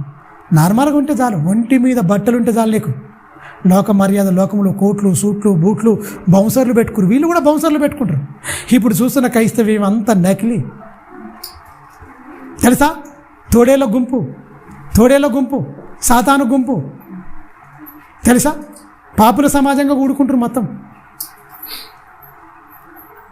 ఎక్కడికి వెళ్ళిపోతారు మీరు గమనించండి. చెప్పిన వెంటనే 3 సంవత్సరాల పాటు ఏమి లేకుండా అలాగనే బతికాడు మహనీయుడు. ఎవరు? యెషయా గారు. ఇలా బ్రతకాలండి, బ్రతికి మనం బతుకు ఇలా ఉండాలి అని చెప్పాడు. యెషయా గారు ఫుల్ఫిల్గా తన జీవితాన్ని కంప్లీట్గా మంచిగా బ్రతికాడండి.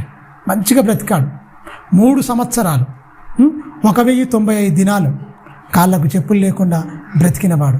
ఇలాంటి వారికి ఏంటి? పరలోకం ఇస్తాడు, ఖచ్చితంగా పరలోకం ఇస్తాడు. మనకు కూడా ఒక మంచి మాట చెప్పాడు.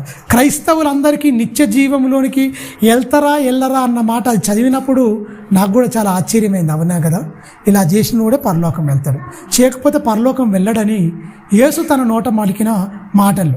విశ్రాంతి దినం గురించి చెప్పాడు, ఎలా ఉండాలో చెప్పాడు. అన్నీ మనకు పయనించాలి అవసరం లేదు, ఇంటికి వెళ్ళాక చదువుకోండి. 14-12 చదవండి, లూకాసు వార్త 14-12 చదవండి. ఎలాంటి వారు వెళ్తారు ఏంటి అన్న దాని మీద మనం చూద్దాం. ఈ పాటించిన వారిదే పరలోకం అన్నాడు. ఆయన పాటించాడు, పరలోకం పొందుకున్నాడు, పరలోకానికి యోగ్యుడైందండి. బట్టలు లేకుండా ఉన్నాడు. అది సూచనగా ఉండాలన్నాడు, ఉన్నాడు. తన జీవితాన్ని గడుపుకుంటూ మొత్తం అయితే క్రైస్తవులకు అందరికీ ఇది జీవితంలో ఓవర్ చేయడు. మీరు గమనించండి, ఎవరు చేయరు, చెయ్యనియే ఇచ్చిర్రు. కానీ లోకంలో భిన్నంగా ఉండాలి మీరు. ఖచ్చితంగా లోకంలో నేను ఏర్పరచుకున్న వాళ్ళు మీరు లోకాన్ని గుర్తించేటట్టుగా లోకమందరి చేత వెలివేయబడ్డవారు కొంతమంది ఉన్నారు. వాళ్ళే మీకు అతిథులు, వాళ్ళే మీకు బంధువులు. లోకంలో నుంచి కొంతమంది వర్గం గురించి చెప్తున్నా. ధనికులు ఉంటారు, స్నేహితులు ఉంటారు, బంధువులు ఉంటారు, రక్త సంబంధికులు అందరూ ఉంటారు. నువ్వు విందు చేసుకుంటే వాళ్ళని పిలవద్దు అంటాడు. నువ్వు విందు చేసుకుంటే వాళ్ళని పిలవద్దు. వాళ్ళని పిలవకుండా ఉన్నోడు ఎవరు లేడు. వాళ్ళని పిలవకుండా ఫంక్షనే ముందుకెళ్ళదు. ఏ ఫంక్షన్ చేయలేడు వాడు. క్రైస్తవులకు ఒక అల్టిమేట్గా ఒక ఆజ్ఞను జారీ చేసిన మొత్తం యేసుక్రీస్తు. ఇది పాటించిన వాడికే పరలోకము, లేకపోతే వాడి పరలోకానికి అసాధ్యము, నిత్యజీవం ఉండదు, దానికి పునరుత్థానం ఉండదు. మరి చాలామంది దాంట్లో ఇలాంటివి ఉంటాయంటే నాకు తెలిసినంత వరకు ఎవరు దాంట్లో కూడా ఇలాంటి విందు చేసి వాళ్ళని పిలుచుకొచ్చి వాళ్ళకి అన్నం పెట్టే దాఖలాలు కూడా ఉండవు.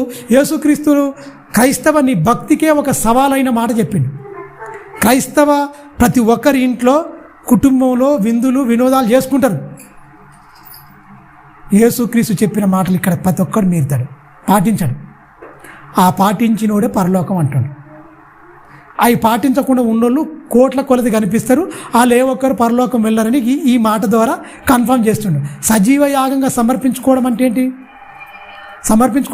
ఆయన సమర్పించుకోండు అంటే తన జీవితాన్ని మొత్తం ఏంటి దేవునికి ఇష్టమైనట్టుగా తన జీవితాన్ని నడిపించుకుంటు తప్ప తన జీవితంలో తన కోరిక తనకి ఇష్టం అంటూ ఏదీ లేకుండా, బట్టలు వేసుకోకుండా వరకు ఉంటుందా అండి? చెప్పులు లేకుండా ఉంటారా అండి? అది ఎవరిష్టం? ఇలా ఉండడం, ఇలా సూచన ఉండాలి, నువ్వు సాదృశ్యంగా నువ్వు ఇలా ఉండాలి. నేను చెప్తున్నా, దేవుని మాటలకు తన చిత్తానికి తల వంచాడు. చరిత్రలో ఏమైపోయాడు? నిలిచిపోయాడు మొత్తం. మరి యేసుక్రీస్తు కూడా కొత్త నిబంధన కాలానికి వచ్చిన తర్వాత ఇలాంటివి చేయమని చెప్పలే. కానీ క్రైస్తవులకు మనం చేయగలిగినయే, చేసేటియే, చేయగలిగినయే చెప్పిండు. అయ్యే క్రైస్తవులు చేయకుండా ఉన్నారు. చూసుకోండి, చదువు నాన్న. ఎవరి భోజనాన్ని పిలిచిన వానితో యేసుక్రీస్తు ఇట్లా అంటున్నా, నువ్వు పగటి విందైనను రాత్రి విందైనను చేయనప్పుడు నీ స్నేహితులను, నీ సహోదరులను, నీ బంధువులను, ధనవంతులకు, నీ పొరుగువారినకు ఏమంటుడు? పిలువండి. మన వాళ్ళు కార్డులు ఎవరికి ఇస్తారండి? కార్డులు ఎవరికి ఇస్తారండి? పిలుపు ఎవరికి ఉంటుందండి? ఎవరికి ఉంటుంది పిలుపు? మనకు చాలా దగ్గర వాళ్ళకి ఇస్తారు, రక్త సంబంధికులకు. ఇరుగు పొరుగు వారు ధనవంతులట. మళ్ళీ అక్కడ కూడా కోట్ చేసిండు, నువ్వు పేదోని పిలువురా రే, పిలువు. ధనవంతులు పొరుగువారు ఎవరన్నా ఉంటారుగా, ధనవంతుల్ని పిలుస్తావు. ఎందుకు? వాడు ఇస్తాడు కాబట్టి డబ్బులు. నువ్వు కొనపోయినావు అనుకో, వాడు నీకు. అందుకనే కట్నాలు చదివించుకుంటా అంటారు కదా. పెళ్ళిళ్ళలో ఏముంటాయి? కట్నాలు ఉంటాయి. పెళ్ళిళ్ళలో ఏముంటుంది? విందు అంటే మంచిగా అనేకమైన రకాలుగా ఏం చేస్తారు? వంటలు. ఎన్ని రకాలు ఉంటాయి? బాగా ధనవంతులు ఒక 3-4 రకాలు ఉంటాయి. మటన్ ఫ్రై, చికెన్ ఫ్రై, తలకాయ కూర, అన్నీ మొత్తం షోరోలు, రకరకాల ఫిష్ ఫ్రై, అన్నీ మొత్తం ఫ్రైలు పెడతారు, కర్రీలు పెడతారు, అందులో బిర్యానీ కూడా పెడతారు. మొత్తం నీ ఇష్టం, ఎంత తింటావో తిను అని పెడతారు. నేను పెయింటింగ్ పని చేసేటప్పుడు ఎల్మా అయిన ఒక ఆయన ఉండేది. ఇంటి గృహప్రవేశం చాలా నన్ను ఇష్టపడేది. అంటే అప్పుడు నేను మేస్త్రిగా పని చేయించేది, సైడ్ మేస్త్రిగా. పెద్ద మేస్త్రి ఒక ఆయన ఉన్నాడు. సైడ్ మేస్త్రిగా వాళ్ళందరి మీద ఒక 30 మంది మీద నేను ఉండి చేయించేది. అందరినీ ఆ సైడ్లో మీకు తీసుకుపోయాలని అక్కడ ఉంచి ఏమేమి పని అవుతుందని నేను కూడా వాళ్ళతో పాటు చేసుకుంటూ ఆ మేస్త్రిగా అక్కడ ఉన్నా, సైడ్ మేస్త్రిగా ఉండి చేపిస్తున్నా. ఆయన ఏ మాట చెప్పినా సరే కానీ నేను ఖచ్చితంగా మంచిగా మాట్లాడుతూ చేసేదన్నమాట. అయితే మీరు గమనించండి, ఆయన వంట చేయించిండండి, 100 రకాలు చేయించిండు. 100 రకాలు కూరగాయల్లో కానీ, మటన్లో కానీ, చికెన్లో కానీ అన్నీ మొత్తం ఒక 100 రకాలు చేయించిండు. అన్నం మొత్తం అందరూ పెద్ద పెద్ద వాళ్ళు కార్లు అన్నీ వేసుకొని వచ్చిండు. అందరూ చాలా రాజకీయ నాయకులు వాళ్ళందరూ వచ్చిండ్రు. మొత్తం తింటురు. అందరూ తింటుంటే మేము దూరంగా నిలబడ్డాం. వాళ్ళ దాంట్లోకి ఎక్కడ పోతాం అయ్యా ఏంటి అని మేము దూరంగా ఉన్నాం. వచ్చిండు ఆయన. వచ్చి నేను షాక్ అయిపోయినా. వచ్చి నా భుజం మీద చేసుకొని తీసుకుపోయి ఈ లూకాసు ఈ చదివేటప్పుడు నాకు అదే గుర్తొచ్చింది. నిజమే, ఎక్కడో ఉంటే బాగుండే, మనం ముందుకు పోతే మీరు ఇప్పుడు ఎందుకు వచ్చారు వెనక పొమ్మన్నట్టుగా ఉంటుంది. ఇది అనుభవం నాకు. నేను అక్కడ పోయి వెనక నిలబడ్డా. నిలబడే వరకల్లా వచ్చిండు. వచ్చి నరసింహ ఇటు రా అన్నాడు. సార్ అన్న భుజం వేసే మీరు తినాలయ్యా, కష్టపడ్డది మీరు, వాడు తింటాడు తప్పుగా అంటే వెళ్ళిపోతాడు, మీకు పెట్టాలని ఆయనే 10 మంది ఇచ్చి, ఎంతమంది ఒక మేము 30 మంది ఉన్నాం. రండ్రా మీరు అందరు లైన్కి రండి, ఇక్కడ రండి మీరు వరుస, వాళ్ళు అక్కడ ఉంటారు, సరే వీళ్ళకి ఇక్కడ రండి అని మమ్మల్ని అందరూ ఉండి అన్నం ఆయనే వడ్డిస్తూ కూర ఆయనే పెడుతూ చూస్తుంటే నిజమే ఒకరితోని మనం ఇలా ఉంటే మన మనసు మనం మంచిగా ఉన్నాం అనుకోండి, ఏంటి ఘనత అనేది ఖచ్చితంగా ఉంటుందండి. మీరు గమనించండి, అన్ని రకాలుగా మేము 2 ఐటెంలు తినడానికి సరిపోయింది. ఏం తింటామా అన్నీ తినండి కొంచెం కొంచెం వాడు మాకేం తెలియదు. వేసిరు ఈ మటన్ చికెన్ ఆయిల్ ఎక్కువ ఉంటుంది కదా, మొత్తం కొంచెం తినవరకల్లా అయిపోయింది. వాళ్ళు ఏం చేస్తారు, కొంతమంది వచ్చిన వాళ్ళు మొత్తం ఇదిగా ఉన్నోళ్ళు అది కొంచెం 100 రకాలు తింటే వాళ్ళు వచ్చిరండి. మనకో తెలియదు ఇవన్నీ ఉన్నాయి, ఏదో కొంచెం తినాలనుకున్నాం, ఆ 2-3 ఐటెంలు తినేవరకు మాకు అయిపోయింది. మీరు గమనించండి, అక్కడ చూస్తే గొప్ప గొప్ప వాళ్ళే ఉండరు, మామూలు వాళ్ళు ఒక్కరు కూడా లేరు, మామూలు వాళ్ళు ఒక్కరు లేరు, గుర్తించలేరు. సమాజం వాళ్ళకి కావలసింది బంధువులను, మిత్రులను, చాలా దగ్గర సంబంధికుల వాళ్ళు, కొంచెం దగ్గర మంచిగా వాళ్ళ మాట వినేటట్టుగా ఉన్నవాళ్ళు, ఎక్కువగా వాళ్ళతో మనం ఇదిగా ఉన్న వాళ్ళను ప్రేమిస్తారు. అది నా జీవితంలో నేను అనుభవించిన. మీరు గమనించండి, ఇక్కడ యేసుక్రీస్తు ఏమంటుండంటే ఒక సత్యం చెప్తుండు. భార్య వాళ్ళు తింటారు, వంకలు పెడతారు, అవసరమైన గొడవ కూడా పెట్టుకుంటారు. తిండికానే గొడవలు అయితే తెలుసా, తిండికానే గొడవ అవుతాయి. ఒక బొక్క గురించి ఒక సినిమా తీసిండు, ఒక బొక్క గురించి. ఏంటి బలగమని ఒక సినిమా తీసిండు. బొక్క వాళ్ళ బావకి వేయకపోతే ఆ బొక్క గురించి ఏమైనా గొడవ పెట్టుకునే దాఖలాలు ఉన్నాయి. నిజమే, తిండికాడ మనిషికి కకృతి పడుతుంది. తిండికానే వెళ్తికున్నాం పోగొట్టుకోండి, ఎప్పుడు తిననట్టు ఆయన నాకు పెట్టలే, నన్ను చూడలే, నాకు మర్యాదించలే, నాకు ఇదే. ఎంతోమంది ఉంటారు ఆడ, ఎంతోమంది వస్తారు. నన్ను చిన్న చూపు చూసిండు, ముఖం తిప్పుకున్నాడు, మూతి తిప్పుకున్నాడు. సమస్యను సృష్టిస్తాడా, సమస్యను పరిష్కరిస్తాడా? వీళ్ళు వచ్చిన వాళ్ళు సమస్యలు సృష్టించి బాధ పెట్టిపోతారు తప్ప వీడు మంచిగుంటాడు కాదు. లాస్ట్కి చేసి ఏం చేసినావు, ఏం పెట్టావు అని తిట్టుకుంటూ అనరాని మాటలు నీ ఇంటికి వస్తానుగా నేను అనుకుంటారు పోతారు కూడా ఉండరా. జీవితాల్లో మనకు తారసపడతారు ఇలాంటి దుర్మార్గులు. కానీ ఖచ్చితంగా దేవుడు చెప్తున్నాము, సత్యం అండి. దేవుడు ఏది జరిగినా మనస్తత్వం, మనసులో రుకమతులు మొత్తం తెలిసిన హృదయాంతరంగాలను పరిశీలించే నా తండ్రి అయిన దేవుడు, సుతుడైన క్రీస్తు చెప్తున్నాడు మనందరికీ. ఏమని? జాగ్రత్త, లోకం డేంజర్, వాళ్ళని ఎవ్వరు పిలవద్దు అంటున్నా, పిలవమంటున్నా. మనం ఎవరైతే ఇష్టపడి పిలుస్తామో వాళ్ళనే వద్దంటుండు. వాళ్ళని పిలిచి ఎంతమంది ఇలా చేసిరా, ఇలా మీరు చేసిరంటే ఆజ్ఞాతిక్రమం, పాపానికి జీతం మరణం. మరి చచ్చిపోతాం. మరి ఏమంటుండు? ఆజ్ఞాపూర్వకంగా చెప్తున్నా, ఏదో మామూలుగా చెప్తుండా? పిలవద్దు అంటే అర్థం ఏంటి? ఖచ్చితంగా చెప్తున్నా, నువ్వు పిలవద్దు. కిందికి వచ్చాను చూడండి ఏమంటున్నా. పిలిస్తే ఏమైతే చూడండి, నీకు బంధువులు నీ విందు చేసుకున్నప్పుడు నీకు కావలసిన వారు ఓ గుంపు ఉంది.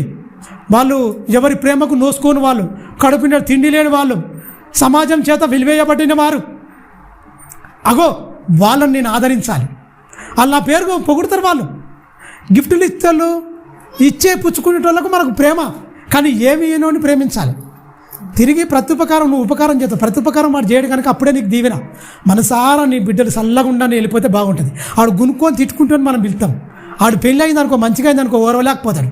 ఈ నాకనే మంచిగా పెళ్లి చేసిందని ఏ దాంట్లో ఒకటి పెట్టుకొని పోతాడు. చేయకపోయినా అనుకో కించపరుస్తాడు. ఏం పెళ్ళి ఇదా పెళ్ళి? లోకంలో మంచిగా చేసిన కష్టమే ఏమంటారుగా. ఏంటి మంచిగా బతికినా ఏడుతారు, అదొక రకమైన ఏడుపు. ఎందుకంటే సౌలు కూడా ఏడతాడు, ఇసపు చూపు నిలువనని ఉంటుంది. గొల్యాతును చంపితే దావీదు అప్పటి నుంచి వీనికి ఏమైంది? విషపు చూపు నిలువైన దావీదుకు 1000 కొలది, సౌలుకు 10,000 కొలది. దావీదు కనుక వీనికి వ్యసనం పుట్టేసింది. నేను చంపిన కదా, మరే నేను చంపలేకపోయినా ఆయన గొప్పగా చంపిండు, దేవుడు విజయాన్ని ఇచ్చిండు దేవా అని చక్కగా ఉండాలిగా. విషపు చూపు నిలిమి అప్పటి నుంచి దావీదుని ఎలా చంపాలని ప్రయత్నం చేసిండు, పథకం వేసిండంటే మీరు గమనించండి. వాక్యం తెలిసినోడే గాడిద కాసుకుంటాడు, పోయి ఏది సింహాసనం మీద గుగ్గబెడితే ఈ బుద్ధి పోనిచ్చుకోరు మరి గాడిద బుద్ధి. మీరు గమనించండి, అలాంటి మనస్తత్వం ఉంటుందండి మనుషులకు. నువ్వు ఎవ్వరి పిలవద్దు అంటాడు. ఇలా పిలవద్దు అంటే ఖచ్చితంగా వీళ్ళు కావాలి, దీవించే వాళ్ళు వీళ్ళు, ప్రేమించే వాళ్ళు వీళ్ళు. నువ్వు ఎలా పెట్టినా కడుపు నిండాలి. రుచులు ఉన్నాయనుకో, మంచిగా రుచి ఉంది, ఒక ముద్ద అన్నం తింటాం. ఆకలి అట రుచేరు కదట. ఆకలి ఏంటట? ఆకలి రుచేరు కదా, తెలియదు. ఈ బెత్తనారక పోయిందనుకో, అది గడ్డి అయినా బిర్యానీ అయినా వీటిగా మజ్జిగన్నమైనా అంత ఒకటే. ఈ చిన్న బెత్తనారకకే మంచి రుచి. ఉప్ప, సప్పగన, కారమా, ఇవన్నీ ఇక్కడనే ఒకరా. ఇక రకరకాలుగా ఈ బెత్తనారకకే గిత్తంతదే. ఆ దాటి లోపలికి పోయిందంటే అంత ఒకటే.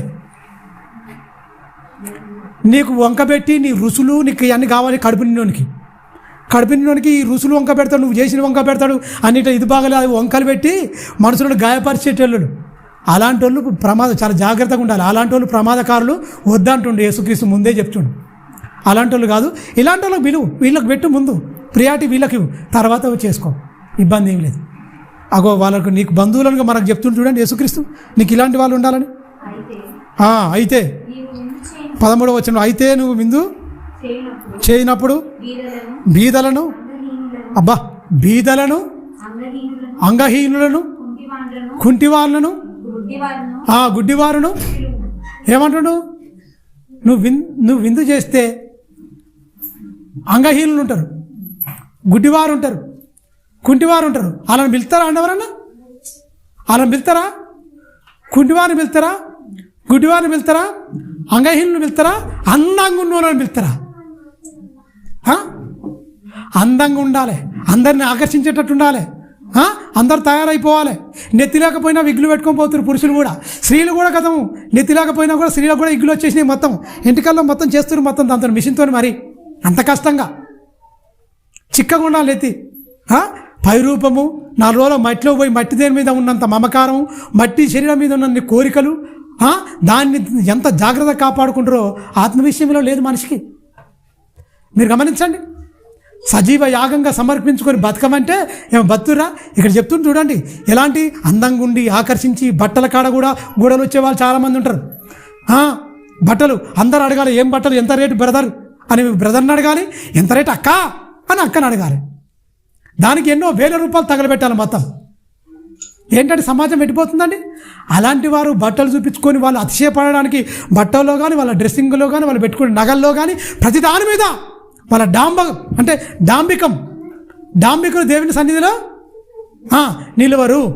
డాంబికులుగా మార్చేసింది ఇదొక రకం. ఏమి లేకుండా, ఎలాంటి డాంబికులు లేకుండా, ఏమి లేకుండా మంచి వాళ్ళు వచ్చి ఇంత ఇక్కడ తిని చక్కగా దీవించే వాళ్ళు, వీళ్ళు నీకు బంధువులు, వీళ్ళు నీకు అతిథులు, వీళ్ళకు మంచి విందు చేయి, వాళ్ళను ప్రేమించు, వాళ్ళని తీసుకొచ్చి పెట్టు. నీ బిడ్డలకు దీవెనైనా నా నుంచి నీకు ఆశీర్వాదం రావాలంటే వీళ్ళని జ్ఞాపకం చేసుకో. కడుపు నిండుకి ఏంటట, తేనె పట్టు కూడా చేదవుతాడ, తేనెను దుక్కేస్తాడట. బైబిల్ చెప్పిందా లేదా? కడుపు నిండి ఏమైందండి? తేనె పట్టును కూడా తొక్కేస్తాడు.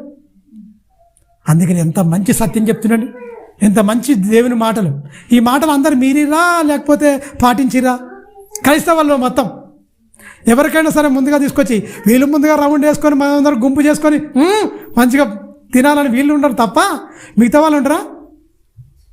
అందరినీ కూర్చోబెట్టి మంచిగా వాళ్ళు ఉన్న వాళ్ళందరినీ ఒక లైన్లో కూకోబెట్టి ప్రియారిటీ మళ్ళీ అందులో కూడా ఏమాత్రం జర బట్టలు జర ఇబ్బందిగా ఉన్నా అందుకనే మురికి బట్టలు కట్టుకొని ఒకటి దేవాలయంలోకి వచ్చినప్పుడు ఏమంటావు? మంచి ప్రశస్త వస్త్రములు ధరించుకొని మంచిగా వచ్చిన ఉంగరం పెట్టుకొని బంగారం ఉంగరం పెట్టుకొని వచ్చిన ఇక్కడ కూకో, మంచి చోట కూకో. యాకోబు చెప్పిండా లేదా? మీరు గమనించండి. అంటే మనిషిలో ఎక్కడ పోతున్నారండి? ఏమైపోతుంది మనిషిలో ఉన్న మానసికమైన భయంకరమైన ఆలోచనల గురించి చెప్తుండే యేసుక్రీస్తు. ఈ మాటలే పాటించలేకపోయి వీళ్ళకి పరలోకం ఇస్తాడు దేవుడు. పాటించలేని వారికి పరలోకం ఎందుకు ఇస్తాడండి? పాటించిన వాడు దేవుని చిత్తానికి తల వంచినవాడు. మనం వీళ్ళందరూ చేయగలిగినే కదా. ఇక్కడ అన్నం పెట్టలేవా? అది నువ్వు ఉట్టిగా పెట్టమంటుండా? విందు చేసుకుంటావు కదా. విందు చేసుకుంటేప్పుడు నువ్వేం చేస్తావు? చాలా ఉంటావు, బియ్యం ఉంటావు, అన్ని తెచ్చుకుంటావు, అన్ని సామాన్లు తెచ్చుకుంటావు, అన్ని రకాలుగా ఉంటాయి మొత్తం చేస్తావు కదా. అప్పుడు వీళ్ళకు ఫస్ట్ ప్రియారిటీ. నేను ఆకలి కొంటిని, మీరు నాకు అన్నం పెడితిరి. నేను దప్పుకొంటిని, మీరు నాకు దాహం ఇస్తుంది. నేను దిగంబరిగా ఉంటుంది, మీరు నాకు వస్త్రములు ఇస్తుంది. నేను చెరసాల్లో ఉంటుంది, మీరు నన్ను నువ్వెప్పుడున్నావు ప్రభువా అని అంటే ఏమన్నాడు? అల్పుడైన మీ సహోదరులకు ఒకరికి చేస్తే అల్పుడైన, గనుడైన కాదు, అల్పుడైన అంగహీనుడు ఉన్నాడు, గుడ్డివాడు ఉన్నాడు, కుంటివాడు ఉన్నాడు, బీదలు ఉన్నారు. అందులో వాళ్ళకి చేస్తే నాకు చేసినట్టు అని బైబిల్లో ఉందా లేదా? చెప్పిండా లేదా? ఇది పాటించిరా మీరిరా? చెప్పండి, పాటించిరా మీరిరా? ఇది పాటిస్తే లోకానికి అంత మాదిరిగా ఉండదండి. అంగుళార్ బాటలు లేరు, వీళ్ళు విందులు చేసుకుంటారు. అబ్బా, సమాజం ఎప్పుడు గుర్తిస్తుంది? వీళ్ళందరినీ తీసుకొచ్చి వాళ్ళని వరుసపెట్టి వాళ్ళకు పెట్టినమనుకో, లోకమంతా ఒకవైపు ఉంటుంది, క్రైస్తవులు మొత్తం ఒకవైపు ఉంటుంది. మా దేవుడు చెప్పిండండి, ఇది మాకు ఆజ్ఞ అండి, ఇది మేము శిలాశాసనం మేము తలంచాలి. వాళ్ళు ఎక్కడెక్కడ ఉన్నారో ఆ మహనీయులు, అగో వాళ్ళండి మాకు బంధువులు, వాళ్ళండి మాకు అతిథులు, వాళ్ళకండి మేము ఆతిథ్యం ఇవ్వాలండి. ఇది మా యేసు చెప్పాడండి, మా దేవుడు చెప్పాడండి. మాకు రక్త సంబంధికులు కాదు ప్రాముఖ్యమైన వాళ్ళు, ఇగో వీళ్ళకి చేయమంటుండు అని వాళ్ళని వదిలేయమని కాదు, ముందు ప్రియారిటీ వీళ్ళకి ఇవ్వమన్నాడు. దేవుడే మాకు ఫస్ట్ ప్రియారిటీ. ఆయన చెప్పిన మాటలకే మేము తలంస్తాం, ఆయన మాటల ప్రకారంగా మేము బతాం అనుకున్న వాళ్ళు ఒక్కరుండరా? పేరుకు మాత్రమే క్రైస్తవులు ఉండరా చెప్పండి? పేరుకు మాత్రమే క్రైస్తవులు అయిన వాళ్ళు ఉన్నారా? ఈ అన్ని పాటిస్తూ ఉన్నారా? ఈ మాటలన్నీ ఎందుకు? పాటించకుండా మన ఇష్టానుసారంగా బతికేయడానిక? పాటించి బ్రతుకుల్లో చూపిస్తే సమాజం గుర్తిస్తుంది. ఇవన్నీ పాటించి మన బ్రతుకుల్లో చూపిస్తే సమాజం గుర్తిస్తుంది. అరే క్రైస్తవులు అంటే ఇలాంటి వాళ్ళు రా, గుంటోళ్ళని ఆదరిస్తారా? మనం ఆదరించలేం, ఆయన దరిదాపు కూడా రానియం. వాళ్ళు ఒక మంచి పని చేస్తారు, మనం చేయలేనందుకు మనం సిగ్గుపడాలని వాళ్ళు అనుకోరా చెప్పండి? ఏదండి? ఎన్నో కనువిప్పు మాటలని బైబిల్లో ఉంటే ఆ మాటలు మొత్తం వీళ్ళ మనోనేతలో గుడ్డితనం కలగజేసి ఈ మాట ఎత్తాడు. వీళ్ళకి అంగులు ఆర్భాటాలు మంచి గుణాలు అందరు పిలిపించుకొని మంచిగా వీళ్ళే తిని సంతోషించి ఆనందించి ఏమైనా మిగిలిపోతే తినేయాని మొత్తం మిగిలిపోతే పాడైపోతాయి ఎక్కడని అక్కడక్కడ ఉన్న వాళ్ళందరినీ దూరంగా ఉండి ఇలా ముష్టోనికి అంటే ఇలా దూరంగా వాడేసి నువ్వు వేసావు. ఇక నీకు వానికి తేడేముంది? నీకు వానికి తేడేముంది? క్రైస్తవుడా, ఏది నీ ప్రేమ, ఏది నీ కరుణ, ఏది నీ కరుణ వాత్సల్యం, ఏది క్రీస్తు చూపించిన మార్గం బోధేది నీలో ఉందా? వీళ్ళు పరలోకం వెళ్తారా అని రారానే చెప్తుండు. ఆయనే రారానే చెప్తుండు. చేసినోడు వస్తాడు, చేయనోడు రాడు. మరి అందరు పరలోకం అంటారు. ఎవరు వెళ్తారు పరలోకం? ఎవరికి ఇస్తారు పరలోకం?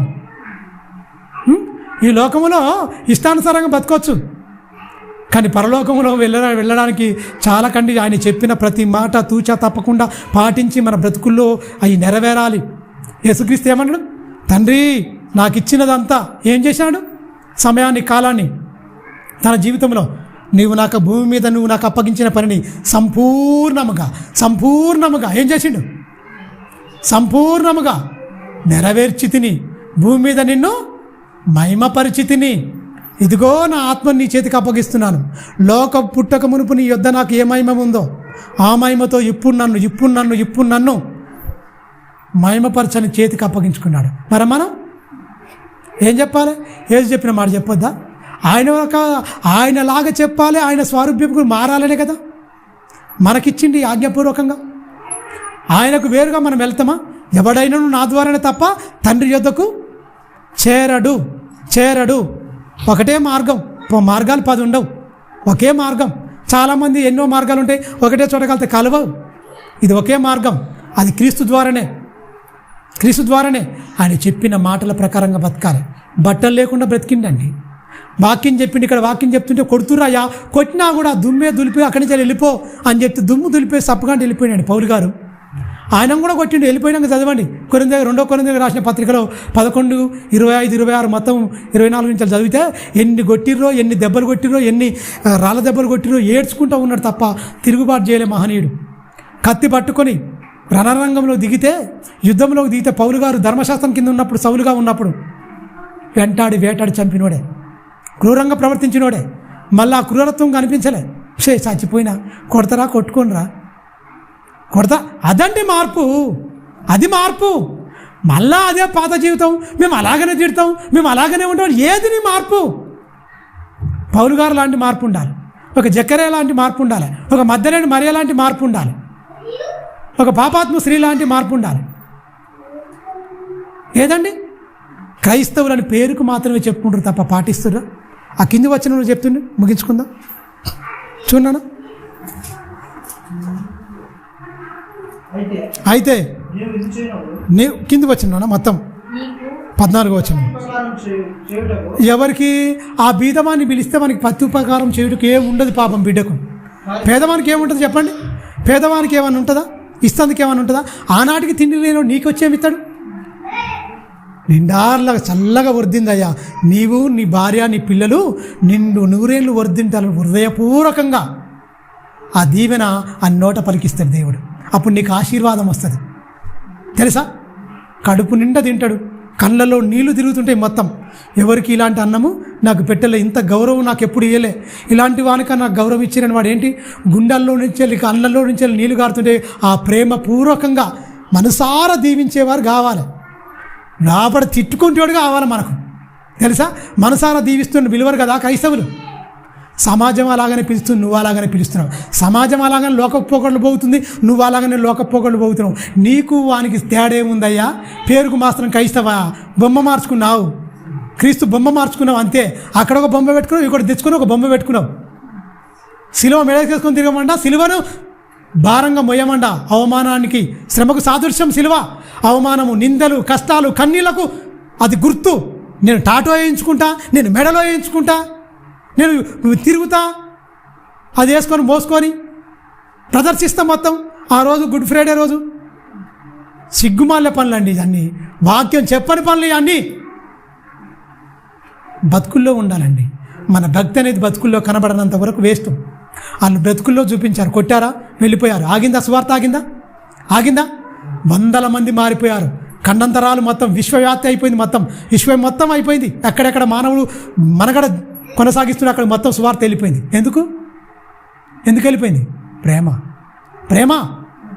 ప్రేమ శాశ్వత కాలం ఉండను. ఆ ప్రేమే మనకు పరలోకం తీసుకొచ్చి పెడుతుంది. కింది వచ్చిన నాన్న, నీకు ప్రతి ఉపకారం చేయుటకు వానికి, పేదవానికి, గుడ్డివానికి, కుంటివానికి, అంగహీనుడికి, బీదనికి ఏం లేదు కనుక నీవు ధన్యుడవగుదువు అని చెప్తూ, అబ్బా నువ్వు ధన్యుడవగుదువు, నీతిమంతుల పునరుత్థానములో నీవు అబ్బా ప్రత్యుపకారం పొందుదు అంటే ఏంటి? ప్రత్యుపకారం పొందుదు అంటే ఏంటి? నిత్య జీవం పొందువు బిడ్డా. ఎవరు చెప్తారు? యేసు చెప్తున్న మాటలు. నీతిమంతుల పునరుత్థానంలో నీకు ప్రత్యుపకారం పొందుదు అంటే ఏంటి? నిత్య జీవం, సజీవ యాగంగా సమర్పణ. ఇది శేషేడియే చెప్పిండు యేసుక్రీస్తు. ఈ చేస్తున్న వాళ్ళు ఎంతమంది ఉన్నారు? ఈ చేయకపోతే ఎవరు పరలోకం వెళ్ళరు. నేను ఇంతమందిని పిలిపించుకుని, అంతమందిని పిలిపించుకున్నా, వీళ్ళతో చాలామంది దైవ సేవకులు వచ్చారు, పెళ్ళి బాహటంగా జరిగింది, లేకపోతే మొత్తం ఇలా జరిగింది. వీళ్ళున్నారా? నీ విందులో వీళ్ళున్నారా? ఇది మనం పాటించకపోతే మనకు పరలోకం ఉండదు. నువ్వెంత గ్రాండ్గా పెళ్లి చేసుకున్నా, ఎంత గొప్పింటి అమ్మాయిని పెళ్లి చేసుకున్నా, ఎంత గొప్పింటి వాళ్ళను అని వీళ్ళు అనుకుంటారు కదా గొప్పోళ్ళని. పెళ్ళి గ్రాండ్గా చేసినా, 20 మంది పాస్టర్లు వచ్చి తల మీద వేసి ప్రార్థన చేసినా నీకు పరలోకం ఉండదు, నరకమే. పెళ్లి చేసినోడికి ఉండదు. ఎందుకంటే వాడు కూడా చెప్పడు కదా. ఇందు జరిగినప్పుడు ఇలాంటి వాక్యం చెప్పడు వాడు. ఏదో మాట్లాడుతూ, ఏదో యాశకాలు చెప్పి, ఏదో వాళ్ళని నవ్వించడానికి కామెడీ స్కిట్లు చేస్తున్నారు మొత్తం క్రైస్తవులు కూడా. భార్యను పొగడాలి, ఆమె ఇదా ఉండాలి, అబద్ధం చెప్పాలి, ఇలా ఉంటారు వాళ్ళు, అలా ఉంటారు, అమ్మాయి ఇది అలా చూడొద్దు, నువ్వు ఇలా చూడొద్దు, ఈ చెత్త మాటలని చెప్పుకుంటే పెళ్ళిళ్ళు చెప్తారు. వాళ్ళకి ఇక్కడ స్ఫూర్తి ఉంటుందండి. పెళ్ళి ఎలా చేయాలి, అసలు పెళ్ళికి వాక్యం ఏం చెప్పాలి, అన్యులు కూడా ఆలోచింపజేయాలి. పెళ్లి రోజు జరుపుకుంటారు కదా, 365 రోజులు కదా సంవత్సరానికి. పెళ్లి రోజు 364 రోజులు ఆనందంగా ఉన్నారా? ఈ ఒక్కరోజు ఆనందమా? ఒకసారి గుర్తు చేసుకొని కేక్ కట్ చేసుకొని చెప్పాలి. జీవితం కూడా ఈ దరిద్రం నాకు వద్దంటారు వీళ్ళు. ఎందుకంటే సంవత్సరం మొత్తం నన్ను తిట్టి కొట్టి ఇది చేసిండని ఒక్కసారి గుర్తుకు తెచ్చి పెళ్లి రోజే వద్దు, మొత్తం నన్ను హింసించి పెట్టినావు కదా దౌర్భాగ్యుడా, ఈ ఒక్క రోజుకు ఇప్పుడు ఎలా ఆనందించాలని ఏమైపోద్ది? వల ఏడుస్తారు తప్ప ఆనందం అనేది పటాపంచలైపోద్ది. దేవుడు చెప్పింది ఎరికైనా, నీ సొంత శరీరాన్ని ప్రేమించుకుంటా, ప్రతిరోజు ప్రేమించు అంతే. భార్యని నీ సొంత శరీరాన్ని ఎలా ప్రేమిస్తావో అలా ప్రేమించమని చెప్పి, నిష్ఠూర పెట్టద్దు భార్యను. నీ సొంత శరీరాన్ని ఎలా ప్రేమించుకుంటావో, సంరక్షించుకుంటావో నీ భార్యను అలా ప్రేమించమన్నాడు. అది ఆజ్ఞ. ఆజ్ఞలు మీరే దౌర్భాగ్యులు ఎవడు పరలోకం వెళ్ళాడు. ఇది రాసిపెట్టుకోరి. ఆజ్ఞలు మీరేను ఎవడైనా సరే భార్యను తిట్టినా, ఎవ్వరు ఇబ్బంది పెట్టినా ఏ ఒక్కడు పరలోకం వెళ్ళాడు కన్ఫర్మ్ చేసుకోండి. నిజమది, బైబిల్ చెప్తుంది, నేను కాదు. తెలుసా? ప్రేమ అని చెప్తుంది. కుటుంబాలు ఆదర్శంగా ఉండాలి, కుటుంబాలు దైవికమైన కుటుంబాలుగా ఎదగాలి. తండ్రి కొడుతుని చూసి పిల్లలు కూడా అలాగే తయారవుతారు. తల్లి భర్తను తిడుతుంటే, భర్త భార్యను తిడుతుంటే వాళ్ళ కుటుంబంలో పిల్లలు ఎలా పెరుగుతారు? ఉండదండి. బైబిల్ ఎన్నో సూత్రులు చెప్పింది. అందుకనే ఇప్పుడు మన దాంట్లో సంఘంలో ఉన్న పిల్లలకు పెళ్ళిళ్ళు ఉంటాయి కదా, వాళ్ళకు ముందుగా వండి పెట్టి వాళ్ళకి చేసినాకనే ఏ కార్యక్రమాన్ని చేయాలనే నా ఆలోచన. ఇలా ఇంతకుముందు కూడా చెప్పిన అక్క వాళ్ళకి అందరు కూడా మళ్ళీ కూడా చెప్తుంది ఏంటంటే ఇది ఖచ్చితంగా మన సంఘంలో ఖచ్చితంగా ఎవరిది ఏదైనా విందు చేసుకునేటప్పుడు ముందుగా అన్నీ వాళ్ళు రారు కనుక ప్యాకెట్ కట్టుకొని ఎక్కడ ఉండరు ఏం కథని బండ్ల మీద కొనబోయి వాళ్ళకి ఇచ్చేసి వాళ్ళని మంచిగా కడుపుండా వాళ్ళు తిన్న తర్వాతనే ఇంటికాడికి వచ్చి ఏదైనా చేసుకునేటట్టుగా ఉంటే మనకు దేవుని నుంచి వెళ్ళి ఆశీర్వాదం వస్తుంది. దేవునికి చేసినట్టు అంటుండు, దేవునికి చేసినట్టు నాకు చేసినట్టే. మరి దేవునికి చేయాలంటే వీళ్ళకి చేస్తే దేవునికి చేసినట్టు కాదు. ధనవంతులను వీళ్ళను పిలుచుకొని నువ్వు చేస్తే కాదు. వాళ్ళ దగ్గర వాళ్ళు రారు ఇప్పుడున్న సమాజానికి. అప్పుడు కోకోలు ఉండరు కానీ ఇప్పుడు రారు, ఎందుకంటే సమాజం రానివ్వదు, వాళ్ళు రారు. నువ్వే సమాజం దగ్గరికి వెళ్ళిపో, అయ్యా తీసుకోండి అలా పిలిచి లేచి వాళ్ళకి ఇచ్చి చక్కగా రండి, ఇగో మా బిడ్డ లేకపోతే మా కొడుకు పెళ్ళి, ఇగో మా బిడ్డ పెళ్ళి, ఇగో మా పిల్లలు, ఇగో ఇలాంటి ఫంక్షన్ ఉంది, ఇగో తినండి, మా పిల్లల్ని దీవించండి అయ్యా అని చెప్పుకుంటూ హాయిగా వాళ్ళు దీవిస్తారు. అక్కడి నుంచి రావాలి. ఇది బైబిల్ చెప్తున్న సూక్తులు. వాళ్ళు పాటించరండి ప్రతిదీ. యెషయా గారు పాటించిండు. పరలోకం అనేది కన్ఫర్మే ఆయనకు. మరి మనకు యేసుక్రీస్తు చెప్పిండు. ఇది పాటించిన వాళ్ళు ఉండరా చెప్పండి? ఎక్కడన్నా పెళ్ళిలో ఇది పాటించిరా? మరి పరలోకం ఎలా వెళ్తారు మరి? నీతిమంతుల పునరుత్థానంలో ప్రత్యుపకారం కలుగుతుంది. నీకు ఉపకారం, నువ్వు అనేకులకు ఉపకారం చేసినావు, వాడు ఉపకారం చేస్తే మళ్ళీ నీకు తిరిగి ఉపకారం చేసినానుకో ఇక్కడనే పోగొట్టుకుంటావు, అయిపోయింది. ఇక నీకేం రాదుగా. నీతిమంతులలోనికి నువ్వు వెళ్ళవు. పునరుత్థానం వల్ల నీకు పాలు పంపులు లేవు. పాలు పంపులు పొందాలంటే నీకు పెట్టలేనివాడు, దిక్కులేనివాడు, బీదలు అలాంటి వాడు కావాలి. అలాంటి వారికి పెడితే వాడిని నన్ను జ్ఞాపకం చేసుకుంటాడు వాడు. అయ్యో దేవుని దయ, దేవుడు నాకు ఇవాళ అన్నం పెట్టాడు కడుపు నిండా, దేవాన్ని దేవుని వైపు చూస్తాడు, దేవుని మహిమపరుస్తాడు. వాడు కడుపు నిండా పిలిస్తే వాడు దేవుడు కాదు, తింటాడు, బేవ అంటాడు, వంకలు పెట్టి వెళ్ళిపోతాడు. చూడండి మీరు. అందుకని దేవుడు చెప్తున్న సత్యాలు, ఆ సత్యాలను మన బ్రతుకుల్లో అన్వయించుకొని బతికే గొప్పది. ఒంటి మీద దేహం లేకుండా బట్టలు లేకుండా బతకమన్నాడు, బతికిండు. మనకు అన్ని ఒంటి మీద బట్టలు కట్టుకొని అంత బాగుండు, విందు చేసుకున్నప్పుడు వానికి పెట్టి అంటుండు. గిది చేయలేకపోతే మన బతుకులు ఎక్కడ చూడిగా. యెషయా గారికి చెప్పినంత కఠినమైన ఆజ్ఞ ఇచ్చిందా? ఇది మనం చేయగలిగినాయా చేయలేనియా? చేసుకుంటామండి, ఖచ్చితంగా చేస్తాం. ఖచ్చితంగా 60 కిలోలు 70 కిలోలు బిర్యానీ వేసి ఉన్నోళ్ళకి కాదు పెట్టేది. లేనోడికి 10 కిలోలైనా 20 కిలోలైనా వండి ప్యాక్ చేసుకొని మొత్తం తీసుకుపోయి పెడితే గొప్పగా దేవుడి నుంచి ఆశీర్వాదం, దేవుడు చాలా సంతోషపడతాడు. నా మాట ప్రకారంగా నా బిడ్డలు చేసిరు, వీళ్ళు కదా నా పిల్లలు అంటాడు. నువ్వు ఇలా చేసుకొని ఎంతమంది ఉన్నా వీళ్ళు దొంగ ప్రార్థన చేస్తారు, ఆ ప్రార్థన కూడా అవి దేవుని దగ్గర చేరవు. అన్నాలు పెట్టిండు, భోజనాలు పెట్టిండు, ఇవన్నీ చాలా పొగుడుతారు. మొత్తం పొగుడుతో అసలు నమ్మొద్దు. అందుకనే అన్నాడు, పగవాళ్ళు లెక్కలేనని ముద్దులు పెడతాడు, వాడిని నమ్మకండి. మేలుగోర స్నేహితుడు గాయం రేపుతాడు, గాయం రేపుతోని పక్కకు పెట్టుకో, ముద్దులు పెడుతోని పక్కకు పెట్టకు, అని దూరం పెట్టాడు. అది తవడించుకొని ప్రార్థించుకుందాం. పరిశుద్ధుడా, పరలోకమందున్న కన్న తండ్రి, నీ వేదన నాయన 66 పుస్తకాల్లో తండ్రి నీ మనసు అర్థం చేసుకొని నీ గురించి గొప్పగా బ్రతికి నీ చిత్తానికి తల వంచి నాయన సజీవ యాగముగా తమ జీవితాలను సమర్పించుకున్నారు. మీరు చెప్పిన జాగ్రత్తలు హెచ్చరికలుగా తమ బతుకులోకి తీసుకొని తండ్రి బ్రతికి చూపించారు. నాయన క్రైస్తవులందరికీ తండ్రి నీ కుమారుడైన క్రీస్తు ద్వారా ఆజ్ఞాపూర్వకంగా మీరు చెప్పారు. అవును తండ్రి, మేము విందు పగటి విందని రాత్రి విందని చేసుకున్నప్పుడు మేము గుర్తు చేసుకుని జ్ఞాపకం చేసుకొని ఆ ఇరుగు పొరుగు వారిని, బాగా ధనంగా ఉన్నవారికి 3 పూట్ల తినేవానికి కాదయ్యా మేము జ్ఞాపకం చేసుకొని, మళ్ళీ మాకు ఉపకారానికి మళ్ళీ ప్రతి ఉపకారం చేయవానికి కాదయ్యా మేము పిలిచేది. ఏమి చేయలేని వాడు, ఏమి ఇయ్యలేని వాడు, వాడిని పిలవండి. వాళ్ళే మీకు అతిథులు, వాళ్ళనే మీరు ప్రేమించాలి, వారికే మీరు పెట్టాలి. సమాజం అంతా ఇది పాటిస్తుంది, దానికి భిన్నంగా మీరు ఇగో ఇది చేయాలి నా ఆజ్ఞల ప్రకారంగా. ఎవరైతే నేను చెప్పిన మాటల ప్రకారంగా బతారో చేస్తారో నీతిమంతుల పునరుత్థానంలో వారికి ప్రత్యుపకారం కలుగుతుంది. నిత్య జీవంలో వాళ్ళు ఆనందంగా ప్రవేశిస్తారు. నా మాటలు గైకొని నా మాటలు తమ బ్రతుకుల్లో నెరవేర్చిన వారని మీరు చెప్పారు. అవును నాయన, ఏమి చేసినా తండ్రి మీ మాటలను మేము ఆధారం చేసుకొని మీరు చెయ్యమన్నట్టుగా తండ్రి చేసే అట్టి భాగ్యము, అట్టి ధన్యత, అట్టి వివేకము, అట్టి జ్ఞానము కలిగి తండ్రి ఈ కదులుతున్న ఆకారములో నాయన పొరపాటు పడకుండా, తొట్టిల్లకుండా, లోకం వైపు లోక మాయలోకి పడిపోకుండా తండ్రి నాయన పరిశుద్ధ లేఖనాల ప్రకారంగా తండ్రి మా బ్రతుకులను ముందుకు కొనసాగించుకునే అట్టి భాగ్యము, అట్టి ధన్యత మాకు అనుగ్రహించండి. కూడి వచ్చిన నీ బిడ్డలందరినీ కృపతో జ్ఞాపకం చేసుకోండి. ఇంతవరదాకా నీ పిల్లలు కూర్చొని నీ మాటలు విన్నారు. ఇన్న మాటలన్నింటినీ ఆలోచించి వాళ్ళ హృదయ అంతరంగాల్లో తండ్రి నీ మాటలు ముద్రించుకొని తండ్రి వాళ్ళ కుటుంబంలో ఏ చిన్న మేలు జరిగినా, ఏది విందు చేసుకుంటే నాయన ఆనాటికి అన్నం లేని వాడికి, ఆనాడికి ఏది బాధపడుతున్న వారిని గుర్తించి వాళ్ళ సామర్థ్యం కొలది, అప్పులు కాదు వాళ్ళు చేయగలిగినంత వాళ్ళ సామర్థ్యం కొలది నాయన అనేకులకు ఆకలి తీర్చే వారిగా తండ్రి బిడ్డలను మలచమని, అట్టి మనసు క్రీస్తు సంఘములో అవయవాలమైన మేమందరము అట్టి మనసు క్రీస్తు కలిగిన మనసు కలిగి ముందుకు కొనసాగే అట్టి భాగ్యము, అట్టి ధన్యత నీ బిడ్డలమైన మా అందరికీ దయచేయమని నిండు మనసుతో వేడుకుంటూ నీ దయగల హస్తాలకు నీ బిడ్డలమైన మమ్మల్ని మేము అప్పగించుకుంటూ క్రీస్తునామాని ప్రార్థన అడుగుతున్నాం తండ్రి, ఆమెను. మన తండ్రి అయిన దేవుని ప్రేమ, కుమారుడైన యేసుక్రీస్తు వారి కృప, పరిశుద్ధాత్మ దేవుని అన్యోన్య సావాసం సదాకాలం మనందరికీ తోటై ఉండి సర్వసత్యమును నడిపించి సత్యమందు ప్రతిష్ఠించునుగాక. ఆమె. క్రీస్తునామం అందరికీ వందనాలు, శుభములు.